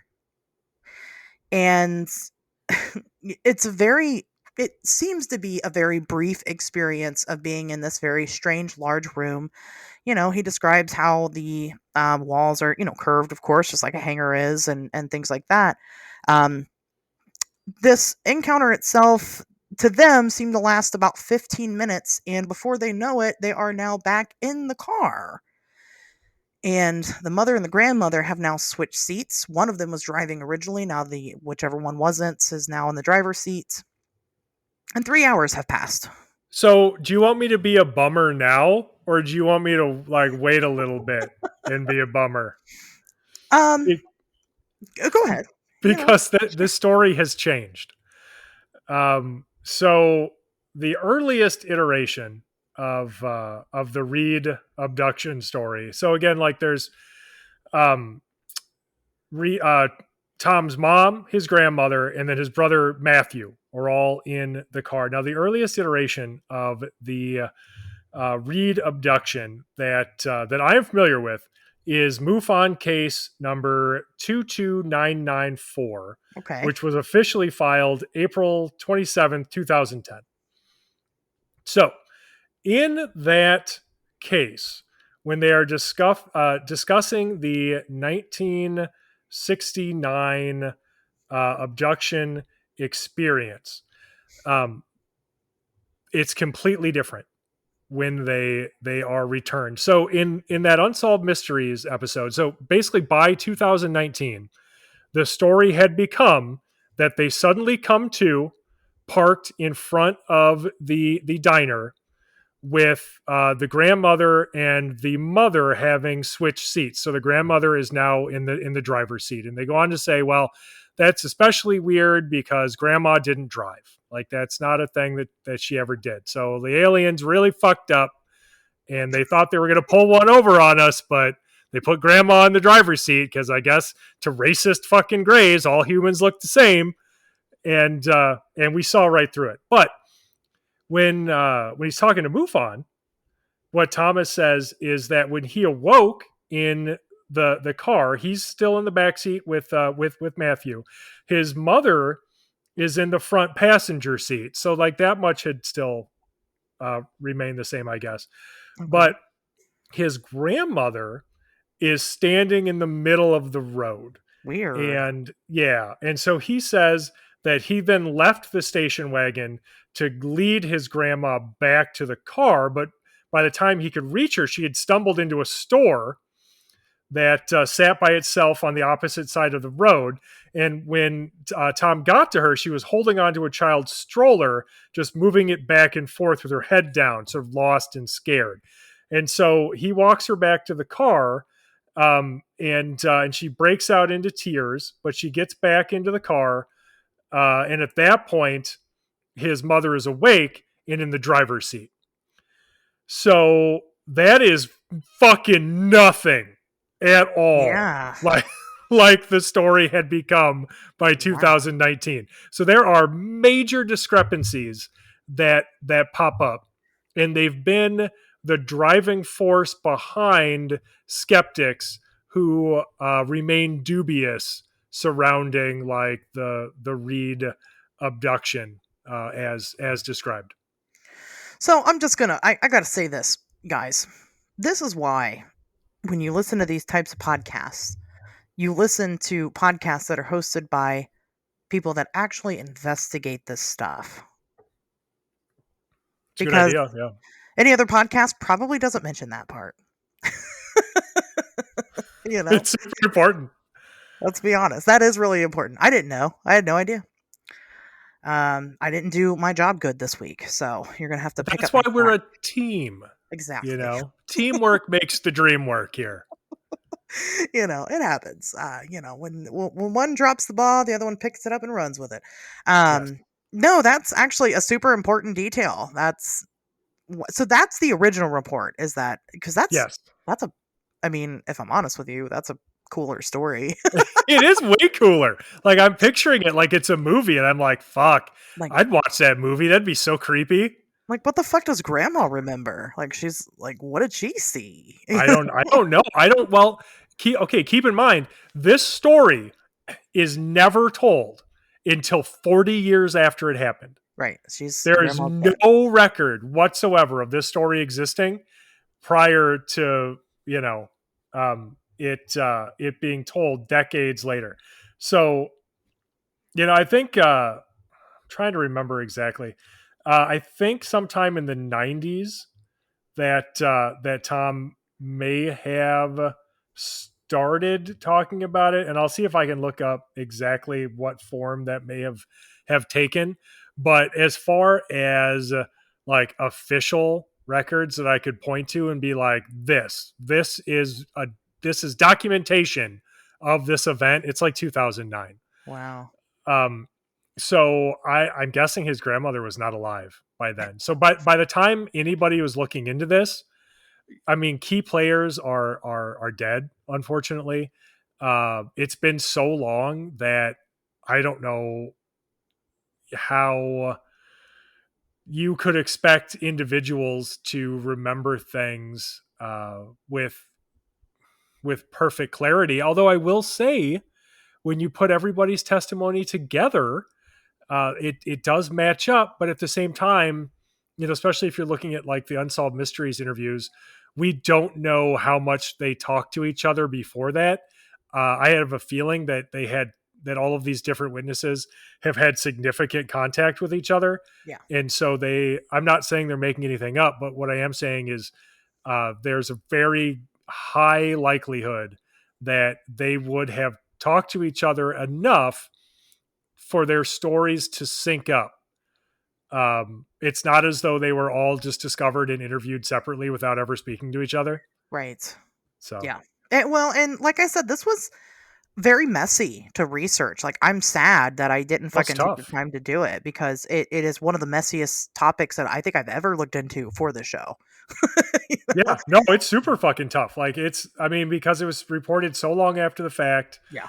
um, and there's just not that much good information out there on it. Like you would think there would be a lot more, but there's really not. There's a couple different sides, really. Like there's like a few different sides, and they're all trying to spin their own narrative. So there's like this hardcore debunker who actually lives in Berkshire County, and he just does everything he can to like. And I'm not disparaging this guy, but he's clearly on the side of not believing any of this. So there's Joe Derwin, who lives in Berkshire County. He's like a folklorist and journalist out there, and he's not buying what Tom Reed is selling.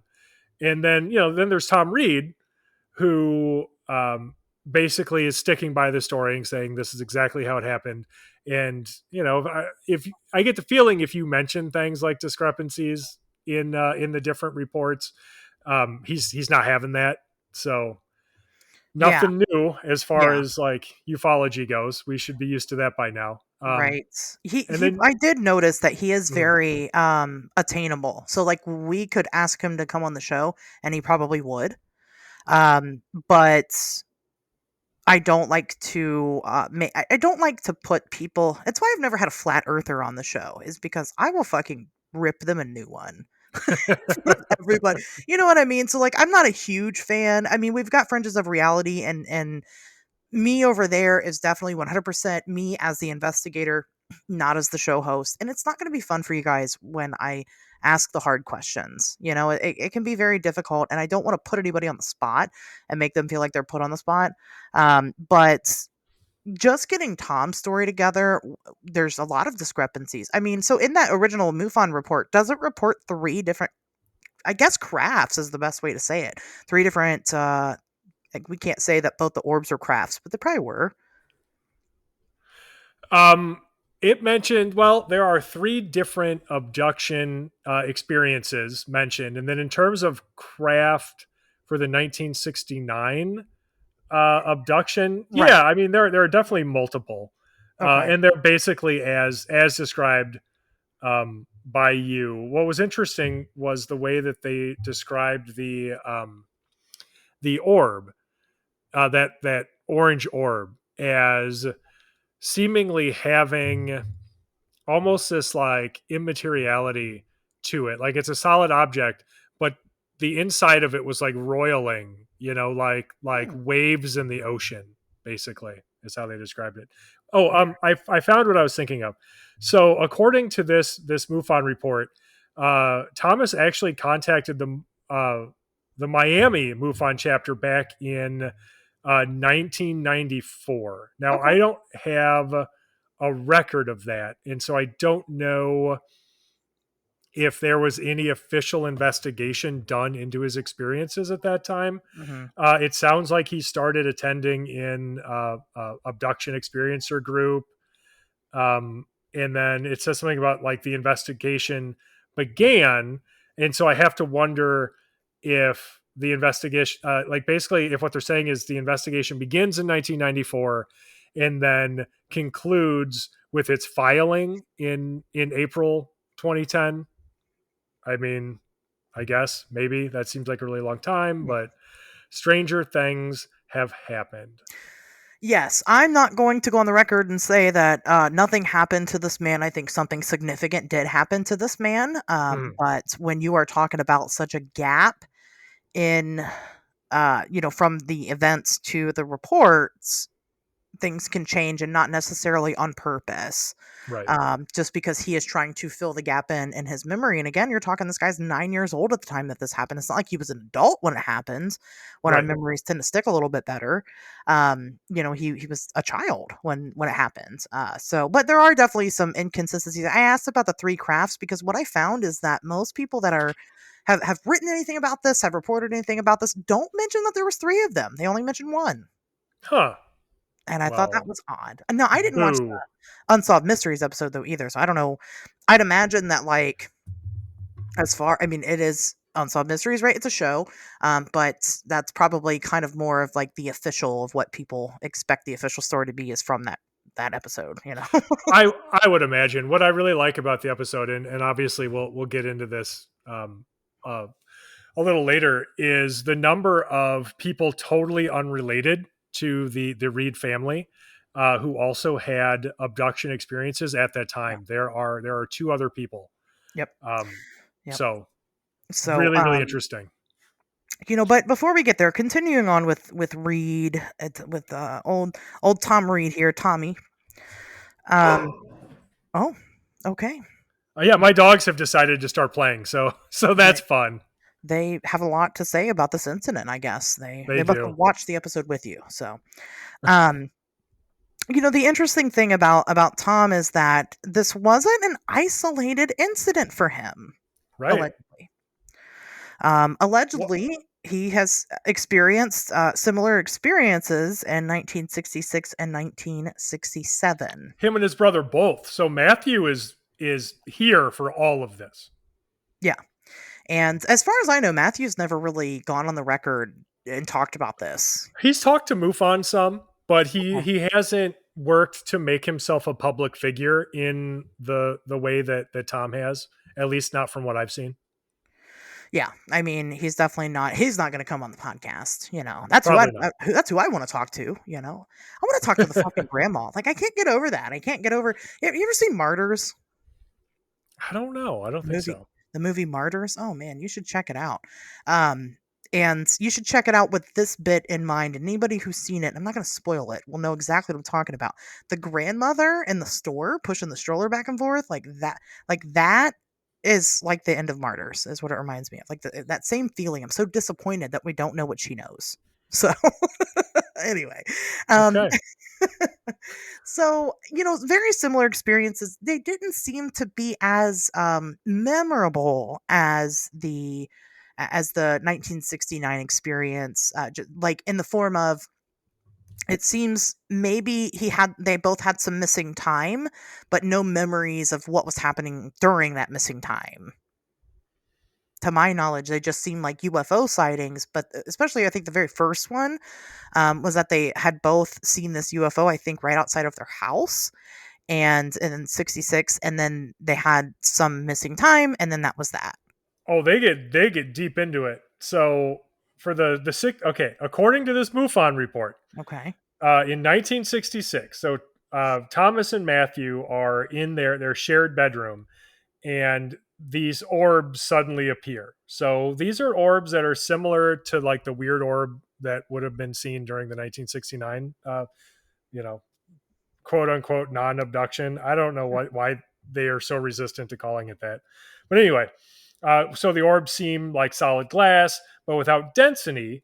And let's see, these were not luminous, but instead resembled a shiny hole in the air that you could not see through with a bluish outer ring. So these orbs are just kind of flying around. And Thomas said that he felt like they were watching them. So he closed his eyes, hoping they would go away. But when he opened them, they were still there, and he did this several times. And then within days of that, their first abduction occurred. So there's the weird orbs in their bedroom, Okay. scare the crap out of them, and then within a few days, they are abducted. So they say these grays show up, and these are interesting because the grays supposedly were glowing softly. Okay. They say kind of glowing softly like ghosts. So I'm guessing they're thinking of like movie ghosts because Yeah. most people don't report glowing ghosts in real life. So these glowing grays just appear in their room, just suddenly show up, right?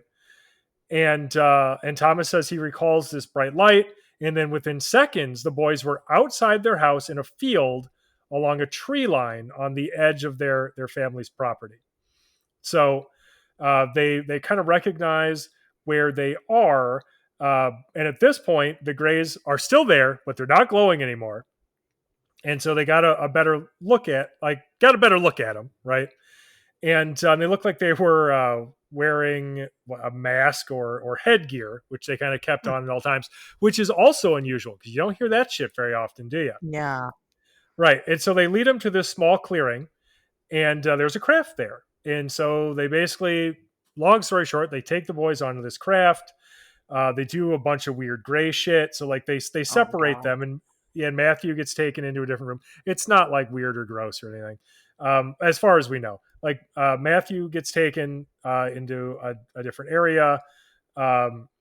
Thomas is kind of taken towards the front where there's like this big view screen. He's shown a bunch of weird shit, like a picture of a willow tree for whatever reason. And that's more or less their experience. You know, like he says he remembers seeing the controls that they used on their tables, and that they resembled braille, and that they were bronze in color. And so that's something that he would later copy and give to MUFON, and then MUFON would get all excited about and be like, "Oh, what? This matches perfectly something else we've also got, which confirms it." But I don't know. I couldn't find any evidence presented to confirm that. It's just sort of MUFON's word. Not saying it's not true. I'm just saying MUFON isn't always awesome at making their evidence available to people who want to verify it. Really? So, Wow. I know. MUFON. This is going to come as a surprise to nobody in the UFO field. So, but hold on a second. Sure. So I take a lot of issue with this. Okay. You know, not because of like the details or anything, but like just like I said, so I did not come across this MUFON report, and I probably should have started there, but you know, that's not what he's telling people when he's going on shows and shit. Like he's not mentioning any of that. He's saying that, you know, they saw this thing from, you know, from in the house, they went outside, and then all of a sudden they had been gone for so many hours and they're back. Like he's not mentioning any of that. This is the best. So what's happening here is that we have each found Entirely different stories. entirely different stories from the same guy, and we're finding out about that in real fucking time right Yeah. now. Yeah. And I am so here for it. Like, I mean, because that is hilarious. I mean, okay, so let's before we get into 1967, because I want to hear what MUFON has down for it, because that seems to be. I mean, really, that's the official report. That's the earliest we've got, and it seems to have the most detail. But I mean, it's possible that maybe he did report all this to MUFON, not knowing that anybody would ever see it, and maybe all of that did happen, and maybe he doesn't talk about that openly because Tom Reed we kind of keep joking about it and bouncing around. I know you guys aren't in on the joke if you don't know, but like he is like super serious about not referring to this as an abduction. He gets very mad about people. Well, he claims he gets mad about people sensationalizing his story. So, I mean, maybe he's just not really forthcoming with the details because of the worry that it'll be made into something that he has interpreted it as not. Yeah. I mean, I think that could be true. I keep seeing the word indoctrination is what he uses. He says, this is the beginning of our indoctrination, and so that doesn't have a particularly favorable connotation. You know what I mean? Like if you refer to something as an indoctrination, like, oh shit, you guys got to try this. Yeah, is that really worse than abduction? Well, it's not better. Like what the fuck? So I don't think that these were really pleasant experiences necessarily. Right. But yeah, I think it could be that he doesn't want them to be sensationalized. But maybe as the story got more popular, because again, this is like what he's talking about on like I said, podcasts and stuff he goes on. So maybe as his stories become more popular, he has just kind of omitted information, and you know what? He's allowed. It's his experience. He doesn't have to tell us everything. That's up to him. I mean, he should, but he's the one's got to live with it. So that's what I think about it. Anyway, but super interesting that we are definitely finding different stories. Yeah, it's not a good look, and No. and so I get why. There's like skepticism? well, I get why. Well, yeah, like I already mentioned, Joe Derwin out of Berkshire County, and he's very skeptical. And this is the kind of stuff that he points at, where he's like, well, your story has changed so much, and what are we supposed to believe? Is it the 2010 version of events? Is it the 2019 version of events? Like, what's the truth? And I think that's a fair position to have. Yeah. Because when you work in a field where it's largely based on anecdotal evidence, people are only as good as their word. Yeah. And if you can't trust that, then you have nothing. So I get it. I really do. So what's what happened in 67? Okay. Well, first of all, there's a second quota. Well, I'm just going to call it abductions. And if Tom Reed wants to get mad at me, he can get fucking mad at me. Sorry, Tom. We're going to fight Tom Reed. Like, I don't want to, but like, I just have to say abduction. I'm sorry. It's not sensationalizing it's not being sensational to just use the appropriate word. Right. So, yeah, that's fine. Yeah. First of all, Tom's abducted a second time in 1966. So this time, he was talking with his brother. So again, they have this shared bedroom. They have bunk beds, which is adorable. I also had bunk beds with my own brother when we were little kids. And so Matthew's the first one to notice something weird. When he sees this flash of light, he hears the rattle of hinges, and suddenly Thomas is gone. And so apparently the Greys then, after snatching Thomas, took Matthew as well. But there was a weird gap for some reason. Like they snatched Thomas, and then they have to go back for Matthew. Maybe they forgot him. I'm not sure. So the Greys then supposedly moved silently from room to room. And they again had that soft white glow about them, and they were being supervised. And were they being supervised by a mantis cuck? No, unfortunately not. They were being supervised by a mean old reptilian. Right. So, seeing all of that, let's see. Matthew freaks out and he runs into his mother's room where his grandmother was also sleeping. So his mom and his grandma would sleep in the same room when she was visiting, I think. And he sees a gray hovering at the bottom of his grandma's bed, and he's frozen in panic. So these grays, they all lined up and they left the room together, but the reptilian scanned the room before he followed them, presumably finding Matthew as he tried to hide. So he then wakes up to look for Thomas when a door slams. Let's see. No, Matthew then woke his mother up. Sorry, to look for Thomas when a door slams behind him, and then he's taken as well. So again, scary horror movie stuff.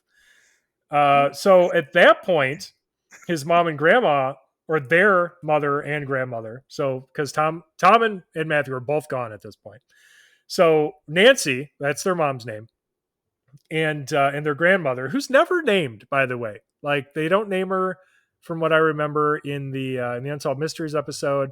I've never seen her named in any of the articles that I've seen people write or in this MUFON report.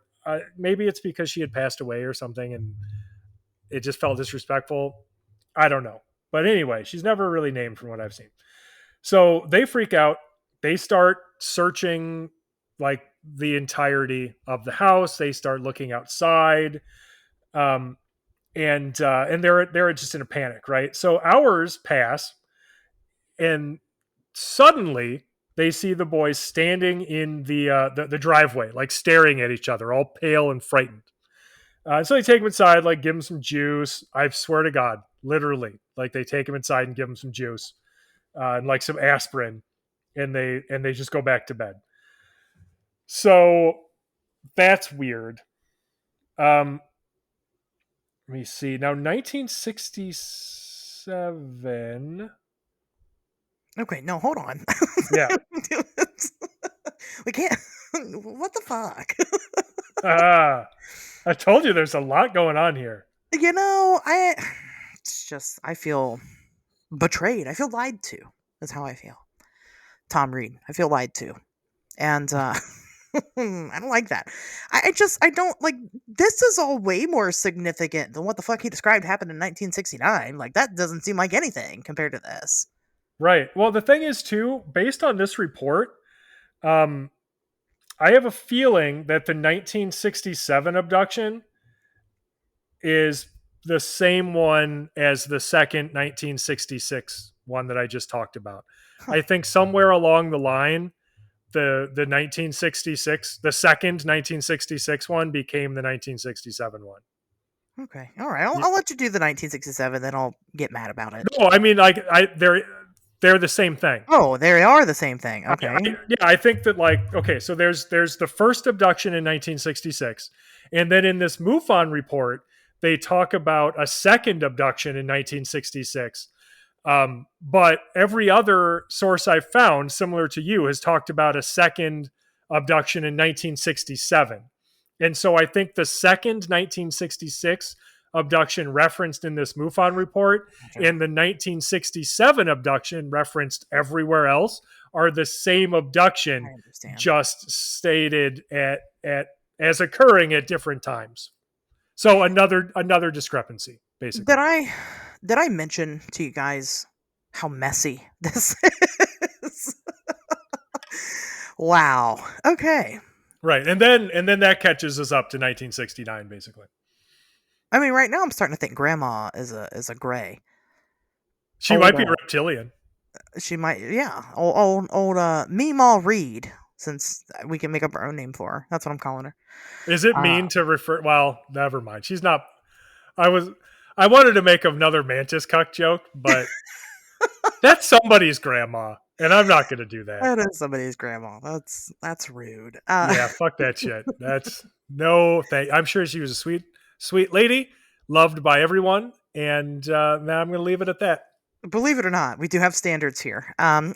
We do. I'm not going to make fun of somebody's grandma. That's fucked up.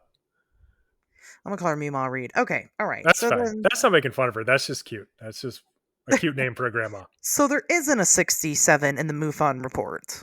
No, it's 2 and 66 and then right to 69. So it's somewhere along the line.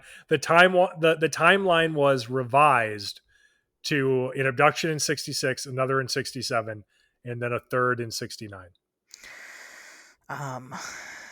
I mean, everybody's always happy to go for a third 69. So Yes, we're right back to it.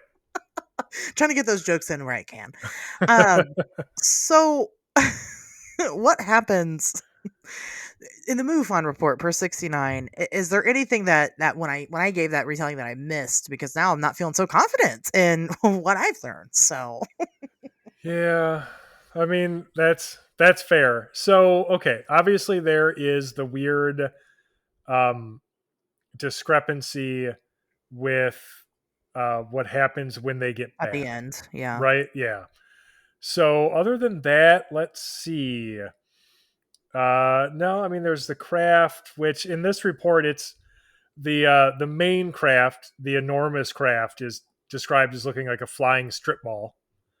So there's that, I suppose. Did you just say a flying strip mall? I did indeed. Okay, that's very different than a turtle. Right. Yes. So okay, so there is that. And then let's see. The entire family is abducted. Thomas says that he could hear his mother calling for him while they were being held in the open holding area close to the size of a football field. After which they were taken to a very small room with 5 beings who were not present for the previous 2 abductions. So it was in that cramped, white, and well-lit room that they laid Thomas down at a table, but he breaks free and he runs out into an opening into this huge, complex, intersecting hallway that had markings on the floor, but he's lost. So he stops and he's disoriented, right? He doesn't know where to go. So they catch up to him and they just take him back to the examining table, which is very anticlimactic, but yeah. So like imagine, yeah, he's just like, fuck off. And he like runs away, is immediately lost. And these Greys are just like, God damn it. And they like calmly walk after him and just find him like standing in this hallway, like, I don't know where to go. They're just like, come on, kid. Like, we just let us do our job. So, right. And so they take him back. And at that point, he is covered with a large tube resembling an MRI machine with holes in it. Right. So they put these small patches on the left side of his body and this weird device on the top of his head. And that's the last thing he remembers before being returned to the station wagon. And nothing has happened since then that he remembers. Oh, boy. For the MUFON report. I wish. Okay. No, there's so much more that has happened. Okay. So let's see. God. All right. So supposedly this incident, and this part is true because I can't say what the motivation was, but this stuff really happened. So after this event, like you mentioned, like his mother, Nancy, she owns this diner in town. Well, they sell it and they move. And that's true. Like that actually did happen. Now, Tom says that it's this incident that caused the family to sell their house, and they even owned horses and stuff and sell all that stuff and move like 30 minutes away. And so not long after moving into the new house, the orbs are back. So the orbs start appearing in Tom's bedroom again. And so that marks the continuation of the phenomenon. So a week or so after that, Thomas says he was out walking along the road next to a park with some friends, just eating some chips like you do. Oh, yeah. Heading to the benches in the park when a VW bug-sized orb appeared in the sky at about 50 feet up over the park. He estimated it was cruising. It was moving at about 70 miles per hour.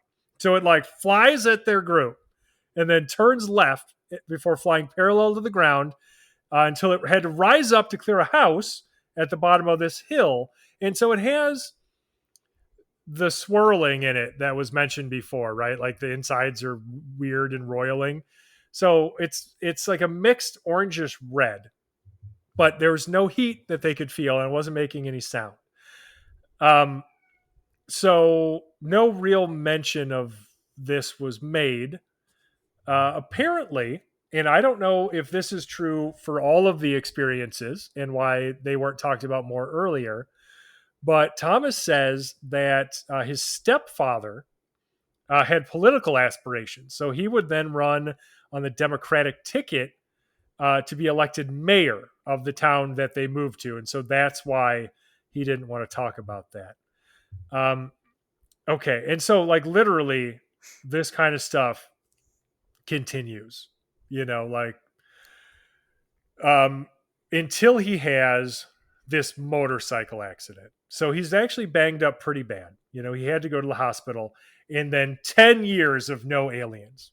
So whatever they wanted with him, he was no good to them, all fucked up from this motorcycle crash, right? Which gave him a 10-year respite. So eventually he moves in with Angie, who would become his wife. Now, she gets pregnant and everything starts back up again. So they're on their way home. Yeah. So 10 years of nothing after this motorcycle accident, meets his future wife. They move in together. She gets pregnant. Shit starts up. Right. Which is suspicious. I mean, on the behalf of the Greys, not necessarily on behalf of Tom and Angie. So this activity begins again with the sighting of a craft about 100 yards away from their car, landing in a field in Glastonbury, Connecticut. Right. So they see that shit, and Thomas fills her in on all of the shared family abduction history, and talks about how he found out then that his mother, Nancy, was actually first abducted in 1954. Right. So that's important information. Yes. Hold on. So his mother found this very difficult to talk about. And however, she did discuss it all the way back in the 50s with her mother, the same grandmother who was with them during the 1969 Sheffield covered bridge experience. And that grandmother said that she had also been abducted when she was a child. Right. So Grandma's an alien. I mean, we can't rule it out. Nobody's ever seen her and the Greys together in the same room. Oh shit, except for when they did. All I know is something weird is going on here. Okay. So this continues. Throughout their pregnancy, and he keeps talking about how he sees these experiences as sort of indoctrination period of select children. So he thinks that these aliens, or whatever the hell they are coming to people to indoctrinate them in a certain way as children. And so that's what happened to his grandmother. That's what happened to his mother. That's what happened to him and his brother Matthew. And presumably that's what he expects for their child as well. Right. So they moved to Fort Myers, Florida, where their son Christopher is born. So after he's taken home from the hospital, they find him one night moved from face up to face down in his crib, which is terrifying. But also babies roll over. So Yeah. I don't know that was like alien assassination attempt or something. But they I do. mean, every Oh, time mine rolled over, I thought for sure that, she was an alien. So, I actually couldn't roll over when I was a kid. Aliens had to roll me over. oh, Um, right. Well, that's a Lanulos thing. So, right. gravity doesn't work the same way there. That's right. It's true. I just no, our babies on Lanulos were very weak babies. So, but at this time, so after Christopher is born, they start reporting other weird kind of parapsychological phenomena like poltergeist stuff. So, an example given was rocking chairs rocking with nobody in them. So, like that kind of weird shit that you hear a lot uh, when it comes to everything from Mothman sightings to alien abduction experiencers. So that's consistent at least with shit we've heard before. Yeah. Okay, so around the same time, there is this televised news report of somebody being abducted from Fort Myers Beach. Okay. So that scares the crap out of Tom and Angie because they're concerned for Christopher. Because again, the thinking is from the grandmother to Nancy to Tom and Matthew, there is this consistent phenomenon of alien abduction that happens in their family, and he is concerned that it's going to happen to Christopher too. And of course, he at this point he has talked Angie into that as a possibility. So they contact the Miami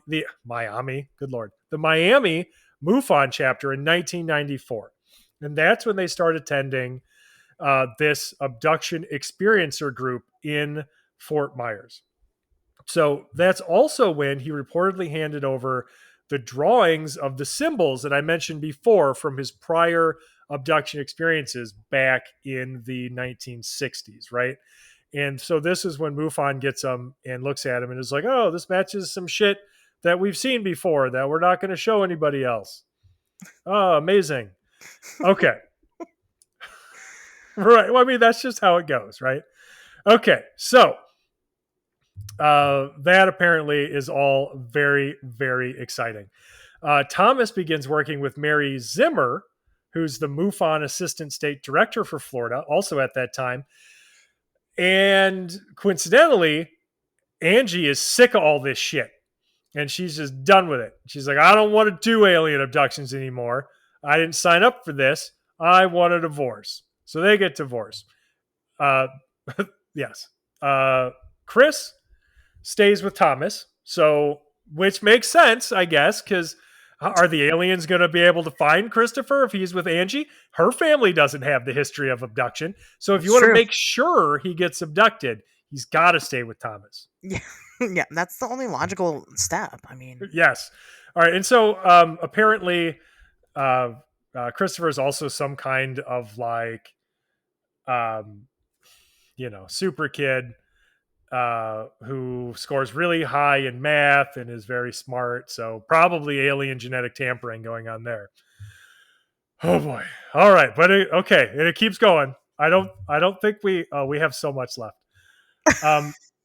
There's just so much. It goes on and on and on. Basically, Thomas's life, in answer to your earlier question, his whole life is fucking UFOs and alien abduction stuff, and it just never stops. I mean, they move around a lot. Let's see. Man, Thomas gets in another motor vehicle accident, which is hilarious. But It's funny because he lived, and I think he's okay. It's just a weird coincidence. It wouldn't be funny if, somebody died or whatever. If he really got hurt, I feel bad about it. Anyway, this is in 2005. He's hit while sitting at a stoplight by a tractor trailer in Boca Raton, Florida. Yeah. So they moved to Tennessee he moves to Tennessee with Christopher. Meanwhile, his brother Matthew is living in Indiana. Okay. The reason that's important is because Matthew's abduction experiences don't end either. In 2009, Matthew reportedly just suddenly wakes up several miles off of his normal route home with 3 hours of missing time. So he contacts MUFON And investigator Stuart Hill documents basically his abduction report, noting, interestingly, that the rear of the SUV Matthew was driving was affecting a compass. So there was some kind of residual magnetic effect. That stuck around on the car. So, I mean, it's MUFON, so we'll take their word for it because they're not providing anything beyond that, but interesting stuff nonetheless. Okay.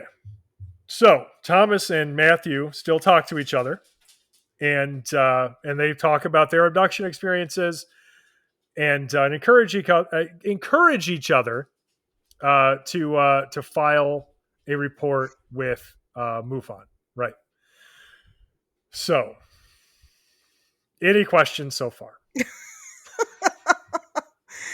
No, I have some commentary, but Okay, let's hear it.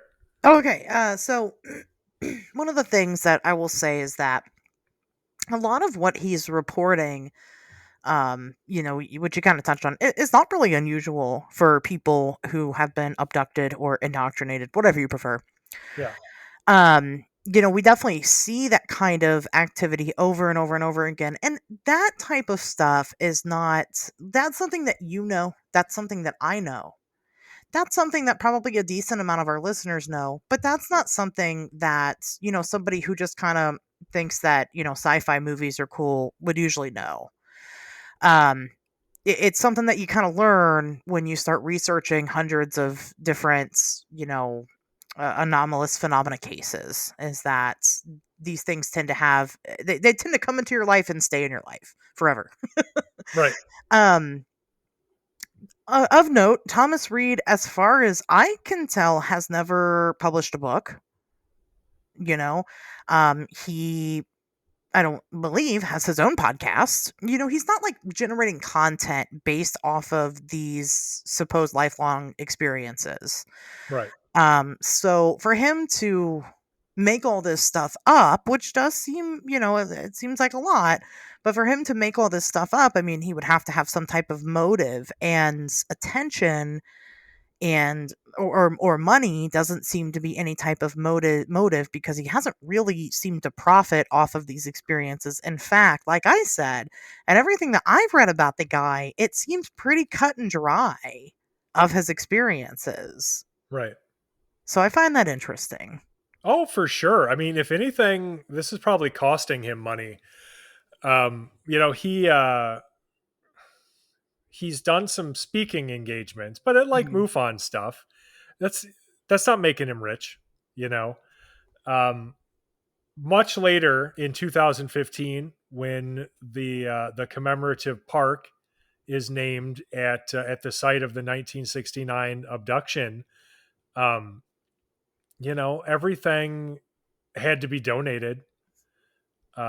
And there's still, and relatively recently stuff was donated to it, so like nobody's making money off that. He donated some of his own money to make that happen, so for all intents and purposes, it very much seems like, by all appearances, that he believes in this story, that there is some authenticity to his experience, in that he is convinced of its reality. So Yes. like that much I can buy. So okay. So at this point, we're almost caught up to the 2010 report, right? So okay. Meanwhile, his son Christopher is having awful nosebleeds. So that's not great. Probably being abducted. February of 2010, so just a couple months before this report was filed, Thomas wakes up at 2:30 a.m., finds himself hovering over his bed in a frozen state while his room is brightly illuminated. And this is weird because his feet and legs, he said, were near the ceiling fan, but his head and neck were on the bed and pillow, and his arms were kind of stuck to his sides. So that's not, I mean, he's not parallel to the bed. He's at like this weird angle. And so he's paralyzed, but he is able to fight free and move his arm about a couple of feet and grab the bed's headboard, at which point the room darkens and he's back in his bed and wide awake. Great. So, okay. Also at this time, some weird person starts following, according to Thomas, starts following him and his son around with a camera. So they notice this around the side of their neighbor's house, and his son chases the man on an ATV until he runs out to the road and is picked up by a red SUV, whose driver apparently was a woman in a gray shirt and black coat. So good eye, Chris, for picking up all that detail. He got most of the license plate number, and they turned that into to MUFON. No idea where that ever goes. Okay.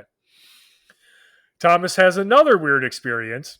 That same month, wakes up in a frozen state. He's unable to breathe. He's wide awake and sideways in the bedroom, floating next to the window above his tanning bed.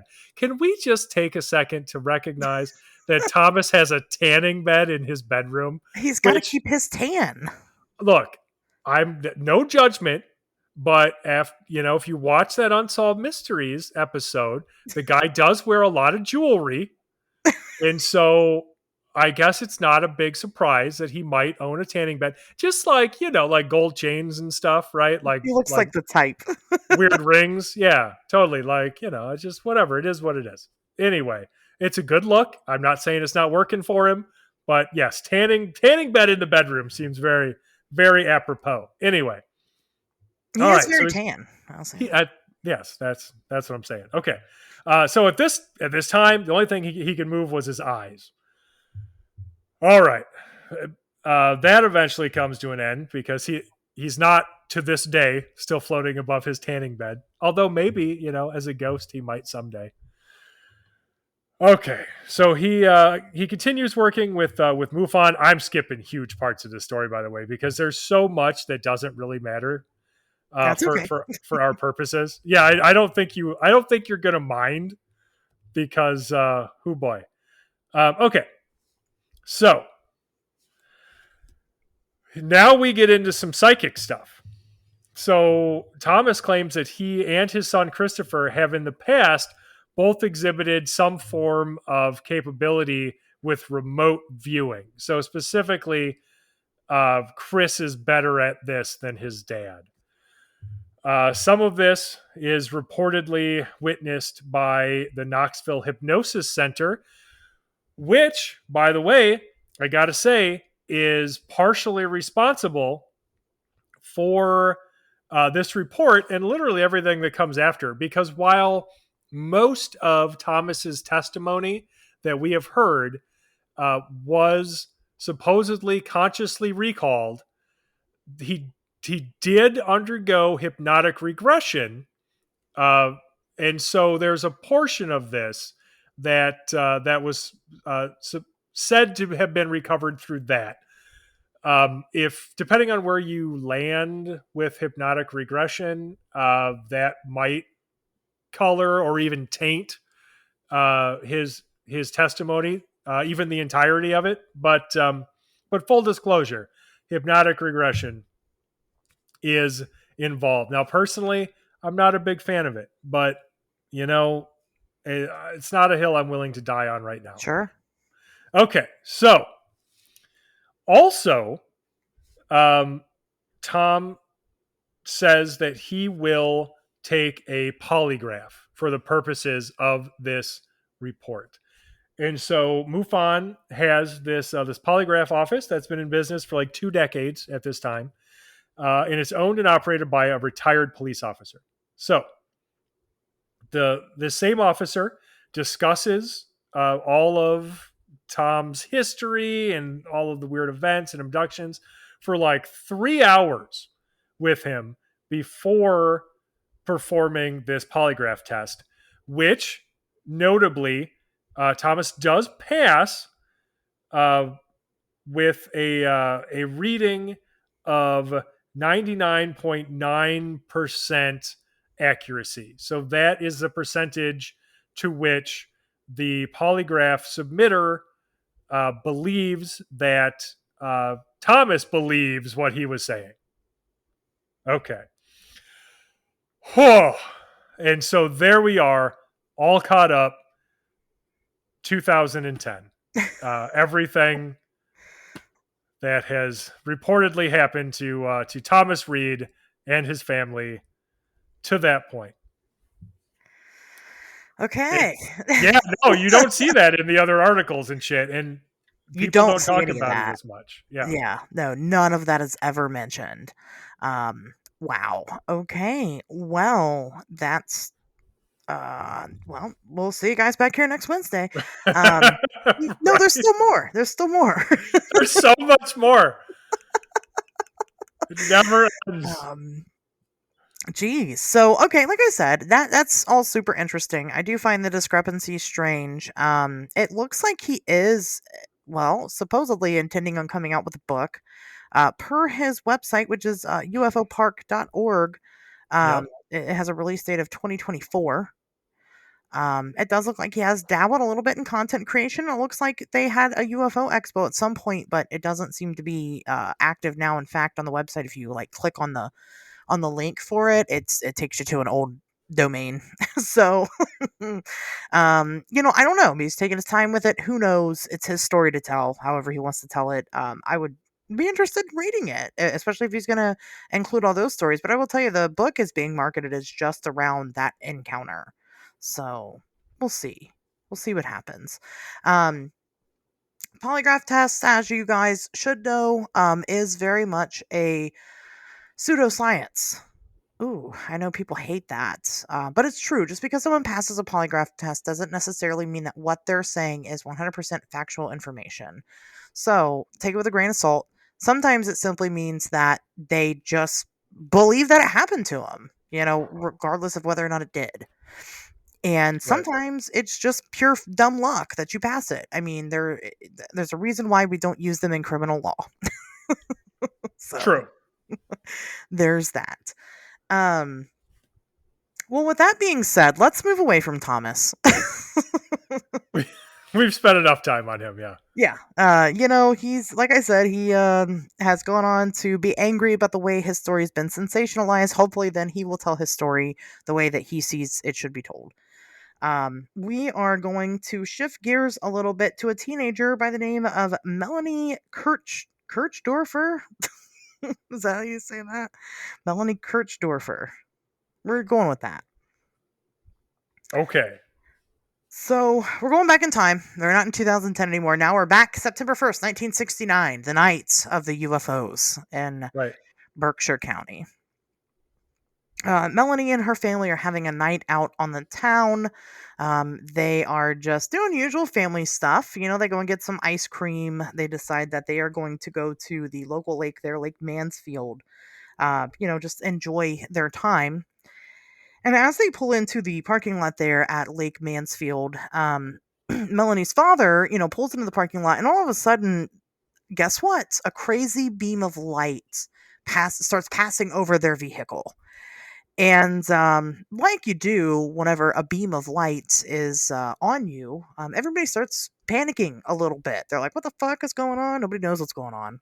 Except for Except, Dad, except for, who's just like, you know what we should do? We should follow it. yeah, Dad is like, I'm the white guy in the horror movie. We're fucking chasing after this thing. It's it's such a dad thing to do. It's like his whole family is terrified. He's got his daughters in the back seat. They're losing their fucking minds. They're like, Dad, please, can we just go home? And he's just like, no, settle down, girls. I think we should follow it. I'm gonna chase that fucker. I want to know what that is. Absolutely. It's just the daddest thing to do ever. Yeah, and guess what? Dad is driving, so who gets the choice? Right. It's Dad.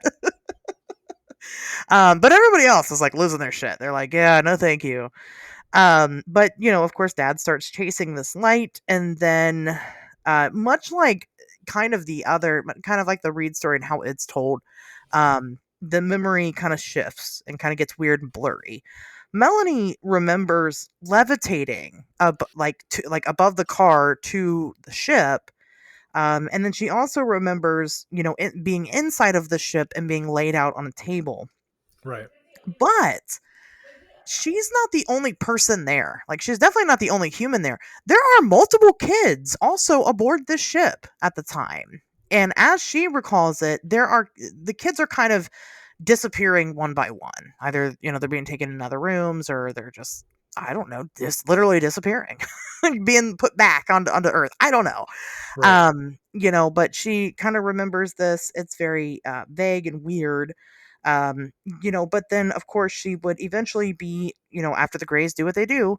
I don't think she mentions the Greys. Maybe she does, but I don't think she mentions beings, but she mentions the other human kids. Yeah, that's what I remember from her testimony. And Yeah. interestingly enough, yeah, she does talk about other kids being there, and she would then later go on to recognize one of them in real life, which is where this gets very interesting for me. Yeah. So she and yeah, we're gonna get into that. She ends up being transported back, but she's transported back to the lake and had to fucking walk home. I So know. where, I mean, what? Where's the family? That's what I was saying. Like literally, yeah. Like she's like, okay, lucky for her, she knew where she was and how to get home. Walking home from Right. the lake. But I was just like, well, hold on a second. Like, were your parents not out looking for you? Like, what happened? Were they just like, she'll catch up. She'll It's find fine. her way. Dad's just like, whatever, finally. Yeah, right.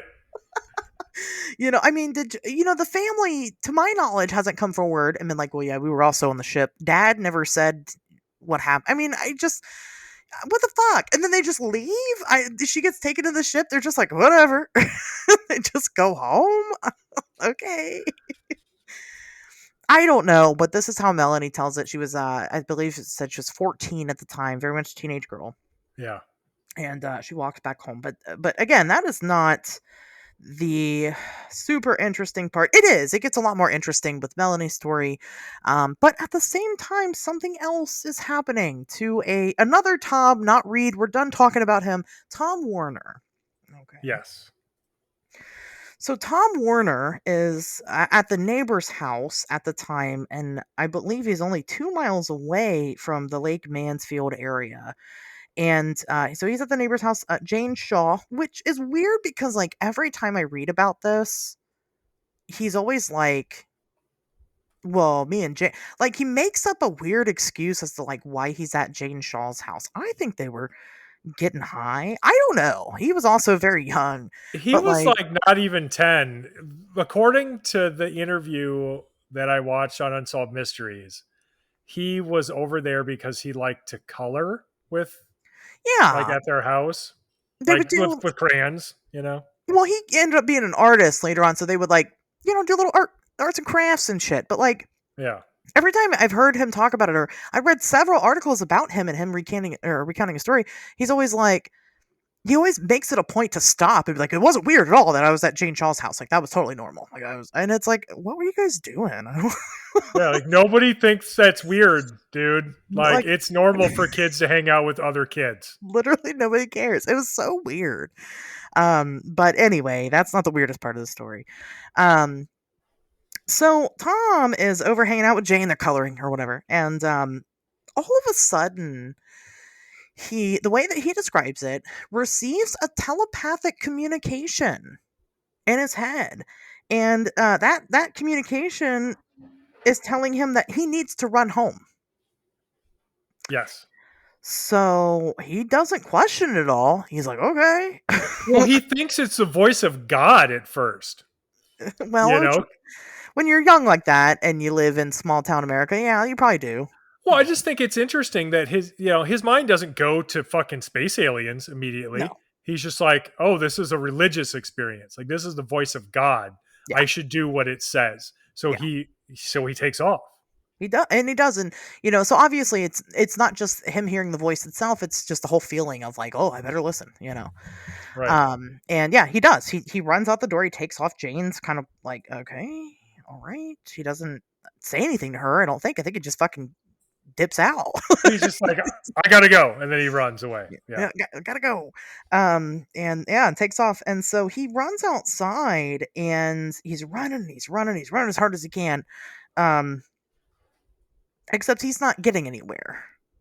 he is suspended for a moment, just kind of running in place.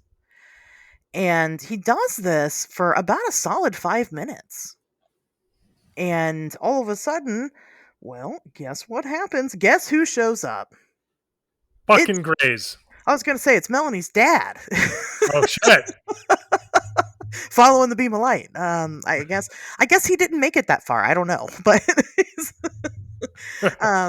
anyway, so no, the fucking Greys show up, right? The fucking ship shows up with its beam of light. It's doing what it's been doing, right? Shining its fucking light on everybody. And of course, Tom gets engulfed in this light source. He says that it felt like all of his energy and all of the air was sucked out of him while he's in this beam of light. And so he gets taken up into the ship. And what's interesting about when Tom is in the ship is that guess who he sees on the ship with him? Oh, boy. I don't. Somebody that he doesn't know, allegedly, up until this point, and maybe not. We look at the age differences, right? Maybe not. Was it a mantis cock? It was right in the corner. Just I fucking knew jerking it. I fucking knew it. Pervy ass mantis cucks hanging out in UFOs, He was touching themselves inappropriately. He was like, "Welcome." God damn it. No, it was Melanie Kirchhofferson or whatever her name is. Yeah, is that a married name? Because I see her referred to as Melanie Bauman a lot. It might be. Melanie could be her Kirchdorfer could be her maiden name, and then Bowman could be her current name. Was she Bowman on Unsolved Mysteries? Yeah. Yeah, I got Kirchdorfer. Okay. I don't know. Maybe my brain was just like, this is her last name. I'm gonna make it Kirchdorfer. I think we'll stick with Melanie. It's fine. It's Melanie. But anyway, he sees Melanie, and of course, this was later. It wasn't like he saw her and he's like, "That's Melanie. I know who that is." Right. But this was like later on they realized that they were on the same ship together, which is, it sounds neat and it sounds like great. These stories are matching up perfectly together. But anyway, we'll talk about it. So. Yeah. He sees Melanie there. He doesn't mention like a group of other kids being there like Melanie did during her time. Now, she did mention seeing other kids. Melanie did not mention Tom. I don't think she, but she didn't know who he was, so. Right.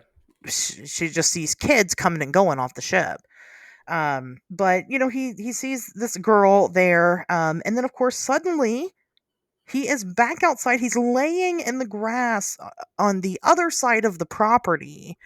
And he's not just laying there. He is being pinned down to the grass by this beam of light. He can't get up.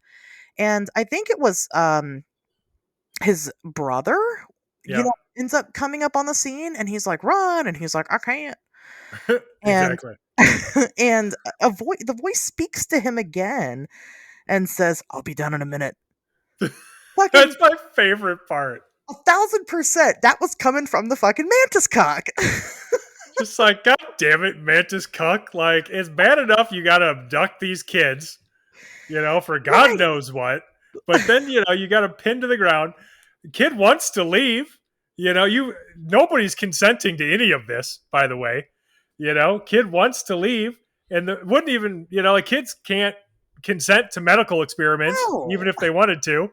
So you should already not be taking kids. But then you got to pin to the ground like a bully. And he's trying to leave. And you're just like, in a minute when I'm done. Fucking asshole. They're like, I'm almost there. It's... Oh, gross. I was trying not to make it sexual because there's kids involved. What the fuck does that... What else could that possibly mean? I get it. I don't know. Fucking aliens are weird and gross. I'm not saying I condone it. I'm just saying, like... That's right. The rapiest shit I've ever heard come from an alien. It's true. What I mean? Like the whole thing, the entirety of the abduction experience is a massive violation. It is. It really, really is. It is. Whether it's sexual or not, it is a violation. Right. So it's just fucking weird. Well, eventually after a couple minutes, he finishes, I guess. And God damn it.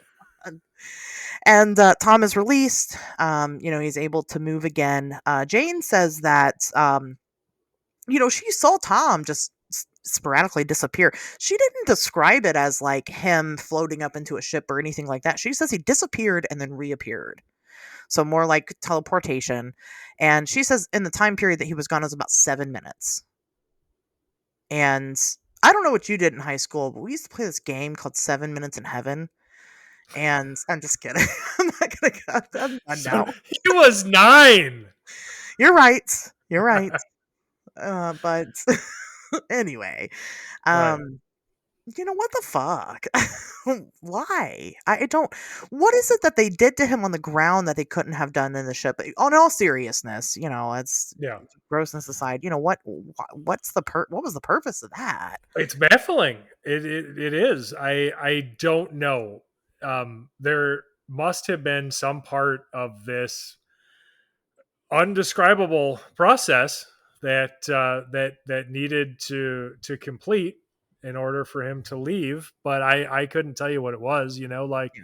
I mean, maybe if for all we know, they were trying to prevent him from hurting himself, and this beam had to be uh, basically removed in just such a way, or something had to be removed in just such a way to Yeah. prevent him from being harmed by it or something. I don't know. Well, it seems whatever the case is for all of these three people that that we talked about, they seem to be at least attempting to remove the memory of what's going on. Yeah. And maybe that had something to do with it. I don't know. Maybe they like released him early and they're like, oh shit, forgot to wipe his memory. And then maybe that's why he remembers. I don't know. I don't fucking know. Right. It was very bizarre. And, there were two other witnesses that saw this happen from the outside. Eventually it was the brother that showed up. And of course, Jane herself saw the whole thing, so Right. fucking weird. Fucking weird. Now, I didn't put down any other notable witnesses. These seem to be the main ones. There was a story that came out later on about a couple of kids who had a farm there, and they were going to one of the cows was missing, so they were going to go kind of herd the cow back in on the same night, and they found it in pretty standard cattle mutilation status, right? All the blood gone, buttholes and tongues cut out, typical Right. cattle style stuff. Different people have their own experiences, but I don't know. Did anybody else report going on the ship? As going on the ship, no. Now, in that Unsolved Mysteries episode, they include the testimony of Jane Green, who was a Great Barrington resident, so in Berkshire County there, and she claimed to have seen this craft. So she was driving home with one of her friends, and she saw this enormous bright light in front of the car.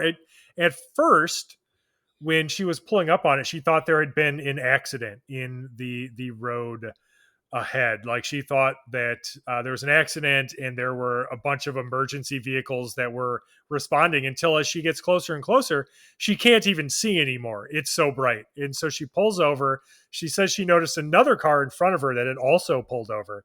And she gets out to see what's going on, at which time she recognizes this thing as some kind of otherworldly craft. And so she sees it like hovering at like eye level, completely silent, and then it like takes up and off, overhead.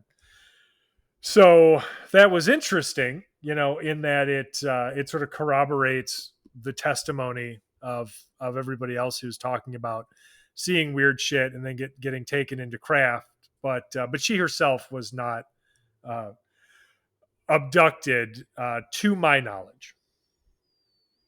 Interesting. Yeah. So, I mean, that is the gist of what's happened here. Um, I can't think of anything else that's really notable. I mean, again, we have a variety of sightings from different people that are again reported way after the fact Oh yeah.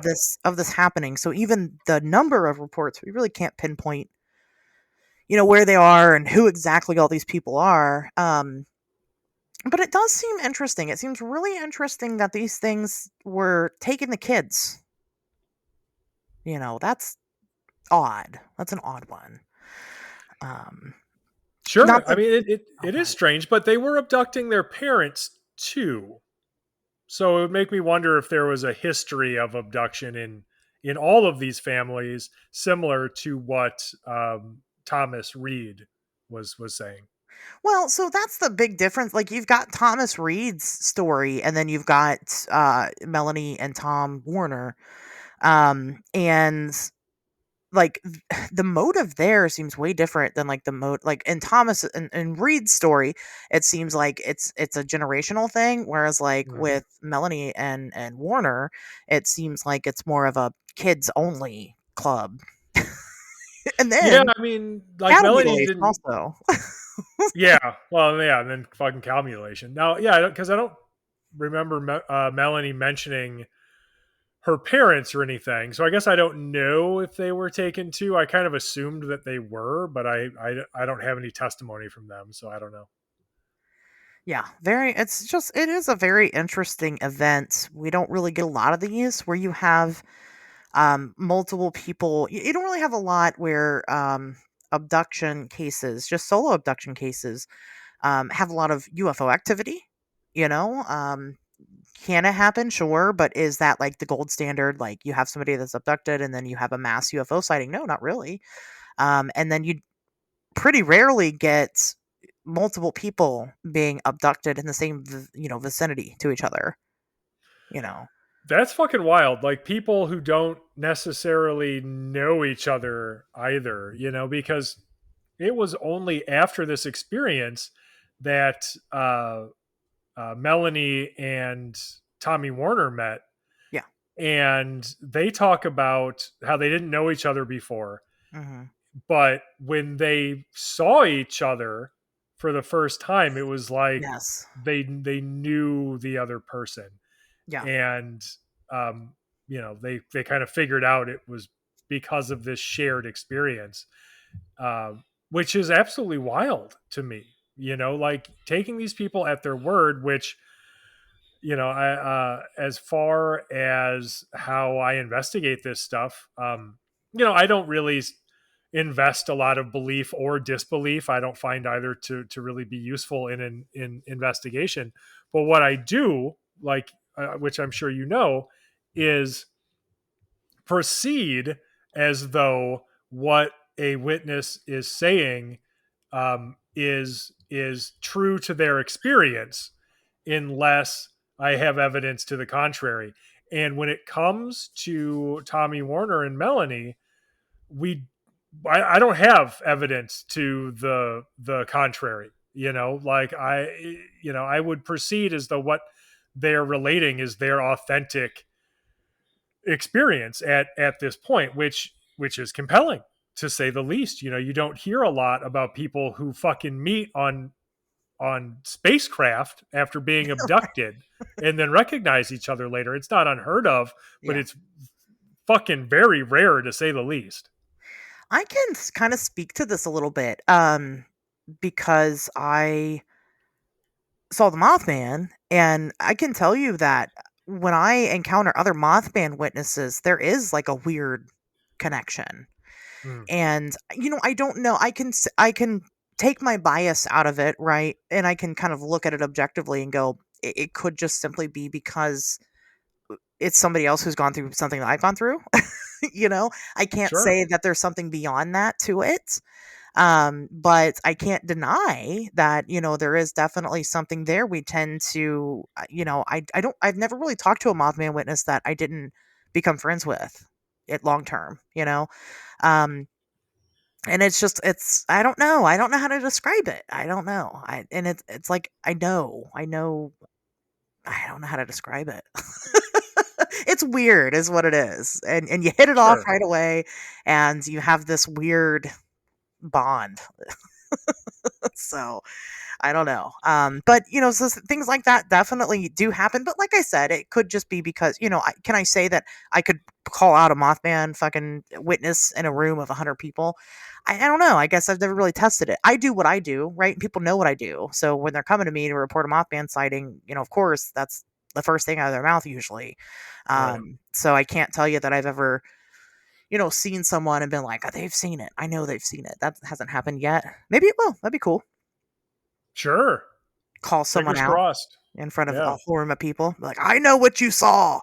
They're like, "How?" I'm like, "Cause I synced it too." And then we get drunk together. Yeah. Then you like hold hands and Yeah. frolic through a field. We go get matching Mothman tattoos. That's normal. Uh-huh. But anyway, I'm just saying again, as somebody who's personally experienced something like that, I get it. I get that, and it's freaky when it happens. Sure. So I don't know. This is a really interesting case. Like I said, the motive behind the visitation, whatever happened that night, I do think something happened that night. But we also can't say like without any doubt at all that these people didn't corroborate their stories a little bit. We have no idea. You know, um, Right. Melanie and Tom Werner, like I said, definitely had a big age difference, but you're also talking about a really small town. We don't know for a fact that they didn't know each other. We just have to take them at their word, right? Sure. We don't know, Tom's got this whole fucking experience, and yes, it matches up to what other people are saying, but we also can't say that those anecdotes are 100% fact. We don't have a way to prove it one way or the other. It's just part of the job, unfortunately. But I do think something happened that night in 1969 in Berkshire County. It was definitely enough to get the town talking and still talking about it to this day here in 2024. Yeah. No, I mean, true. What I think this case is missing is what I mentioned at the very beginning.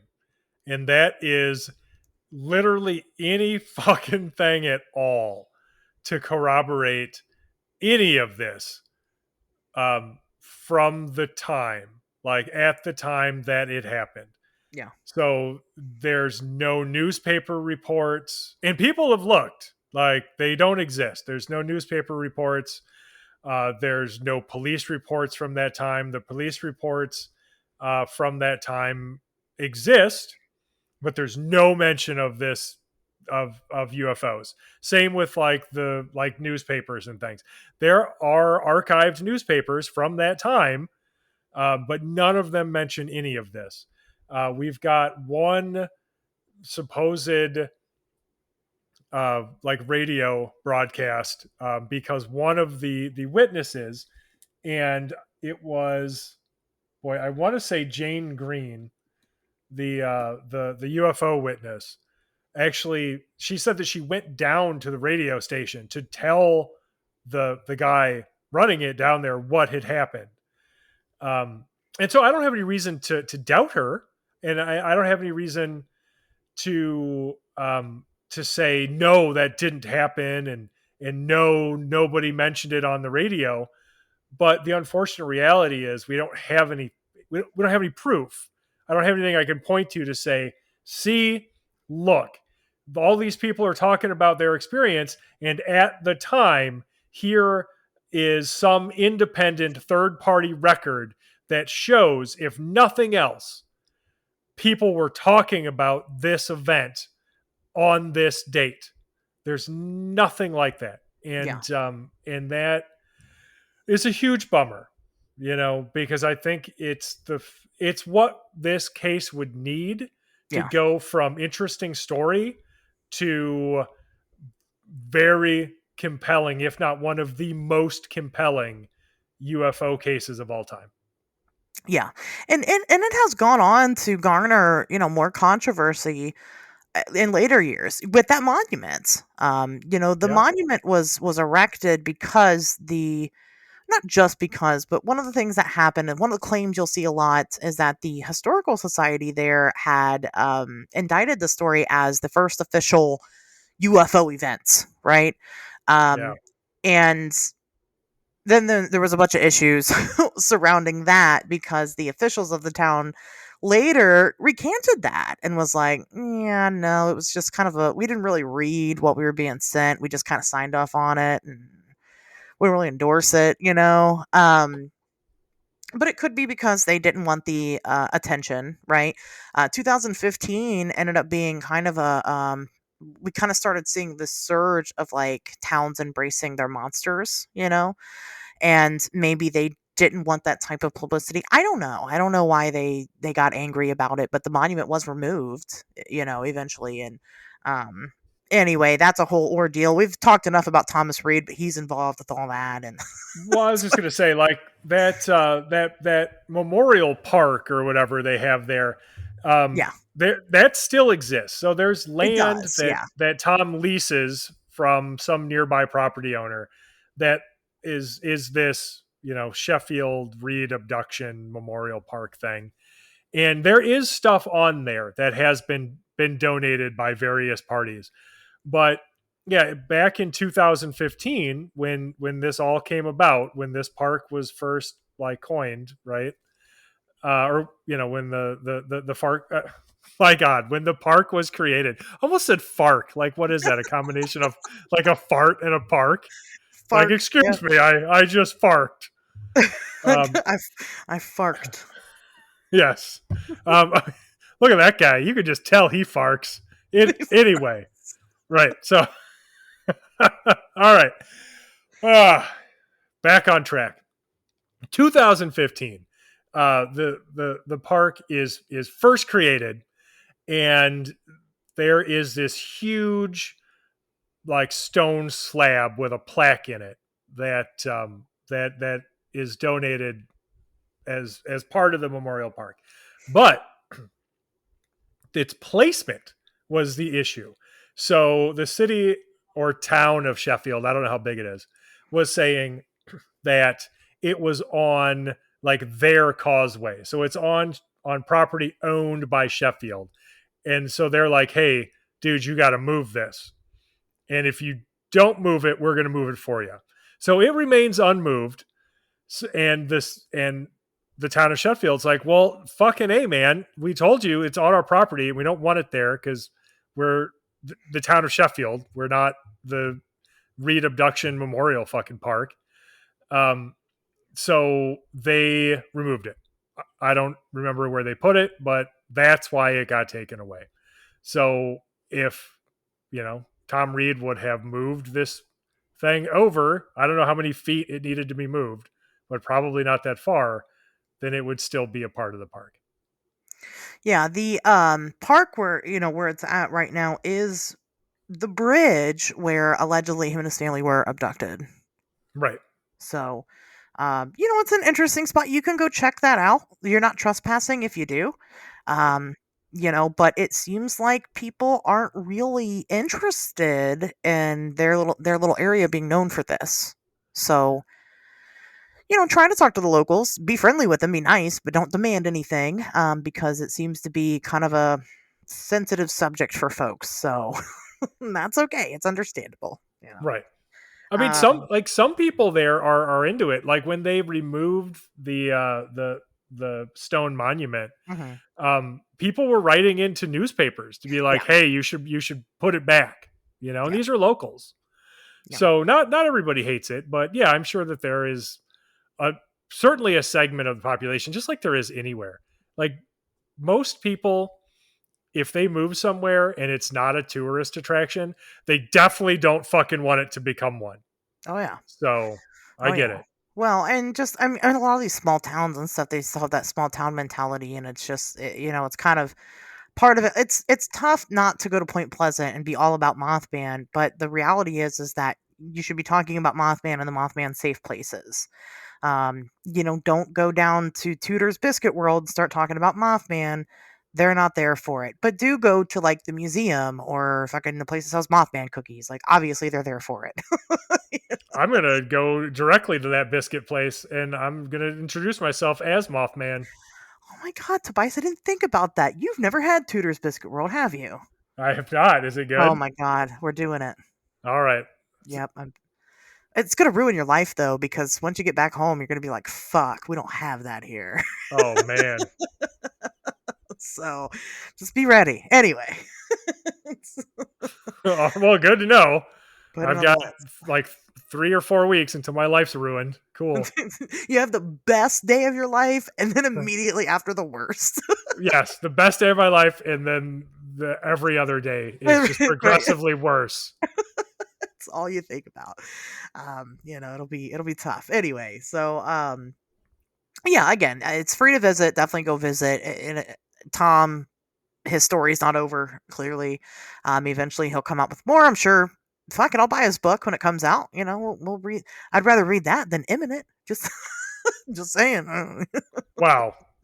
Wow. It just sounds. It's a cooler story. You know what I mean? Like that sounds cool. A whole lifelong, a whole life of being abducted by aliens or not abducted or whatever. I want to know what this indoctrination is about. Why does he call it that? Indoctrinated by it. I don't know. I think, well, it's because remember in the 66 abduction, like the first one, he talks about being taken to this screen and like shown stuff. And so again, like memory is kind of fuzzy around a lot of what happens during these events, but like it seems like these beings are trying to show him something or teach him something. And so he refers to that as his indoctrination. No idea what they're trying to indoctrinate him into. If they're like, hey, sign up for Amway or whatever the fucking deal is, but it's something. It's an advertisement for Tudor's Biscuit World, is what it is. Yes. Spread the good word. No, he does mention later in life, as an adult, of course he mentions all this later in life, but he talks about how this really fucked with his like religion and like place in the universe and things, which it does for a lot of these people. It would, Sure. So I don't know, maybe that's where the indoctrination comes into play. I have no idea. I want to read his book and see it, hear it from the horse's mouth. Maybe we fucked up by not asking him to come on the show. I don't know. Well, we wouldn't have had time. Good Lord. No. Well, we would have only covered his shit, that's Yeah, at minimum, so geez, but interesting story either way. Do I believe it? Well, I want to believe. I Okay. like them apples, but I can't say whether or not it happened. I don't know. I wasn't there. So Fair. that's what I think. Tobias, what do you think? What's your final thoughts on the Berkshire UFO incident? Sure. I mean, really, to just kind of recap, Tom Reed's story by itself, I think, is very problematic. But when viewed uh, in the same light as all of the other experiences reported on that same date, becomes much more compelling. And something certainly seems to have happened to these people because we have several credible witnesses other than the Reed family who has come Yeah. forward. So something seems to have happened to these people on that date. What that thing is, I don't know. But do I think that they are relating their experiences authentically? I do. I think that they are talking about things that they believe have happened to them, because I have absolutely no evidence to the contrary. Certainly no proof at this point. So that's where we're left. What that represents is anybody's guess. Yeah. I'm so much more interested in the events outside of the Reed story. Um, I want to hear what Jane Shaw thinks. I mean, what the fuck? What does Tom Warner's brother think? What do they Yeah, see? I would love to hear from those people. Unlike Tom, those people really, they only really seem to come out of the woodwork for the Unsolved Mysteries episode. You right. know, they haven't really gone on to do much more, or any articles that are written about them they're being interviewed because of the Unsolved Mysteries release. Um, but I'd love to hear more from them. And who knows? Maybe other stories will come forward. Of course, the further we get away from the date that it happens, the more of the potential witnesses die, and maybe there's a lot. Oh Maybe yeah. there's people we don't know about that were taken up on the ship that are gone now and never got the chance to share their story. These quote unquote kids are all in their 60s now. Right. So, that's part of it. And just to reiterate for the probably millionth time on the show, report your experiences to somebody in a dignified way. I mean, in some type of, don't just fucking go on someone's podcast and be like, this is my story. Like, actually get with an investigator, get with somebody who can document this and, share your experiences, because, who knows, maybe we're just missing a lot of pieces of the puzzle in this case. And clearly we are, because like you said, we can't backtrack and find anything from around that date that corroborates to what happened. And maybe if we could have, this would have been talked about a little bit more, because I feel like nobody really talks about this. So I don't know, but Yeah. anyway, so report your sightings, to whoever, a trusted individual, if you have one, or, I mean, fuck, they're not the greatest, but hell, even move on, I mean, at least there's something. So I guess I guess so. Or you can report it to us. We're nice that people. would be a better option, because I'll actually share the information with other people, so it is of use. But not before you put a giant watermark on it. And Giant, big old watermark. I'm gonna watermark everything. and If I could put a watermark on a podcast, I'd do it. there's a huge watermark every time we record. You guys just can't see it. It's an auditory illusion type of thing. So subliminal message. But anyway, all right, guys. Well, with that being said, we'll see you guys back here next Wednesday.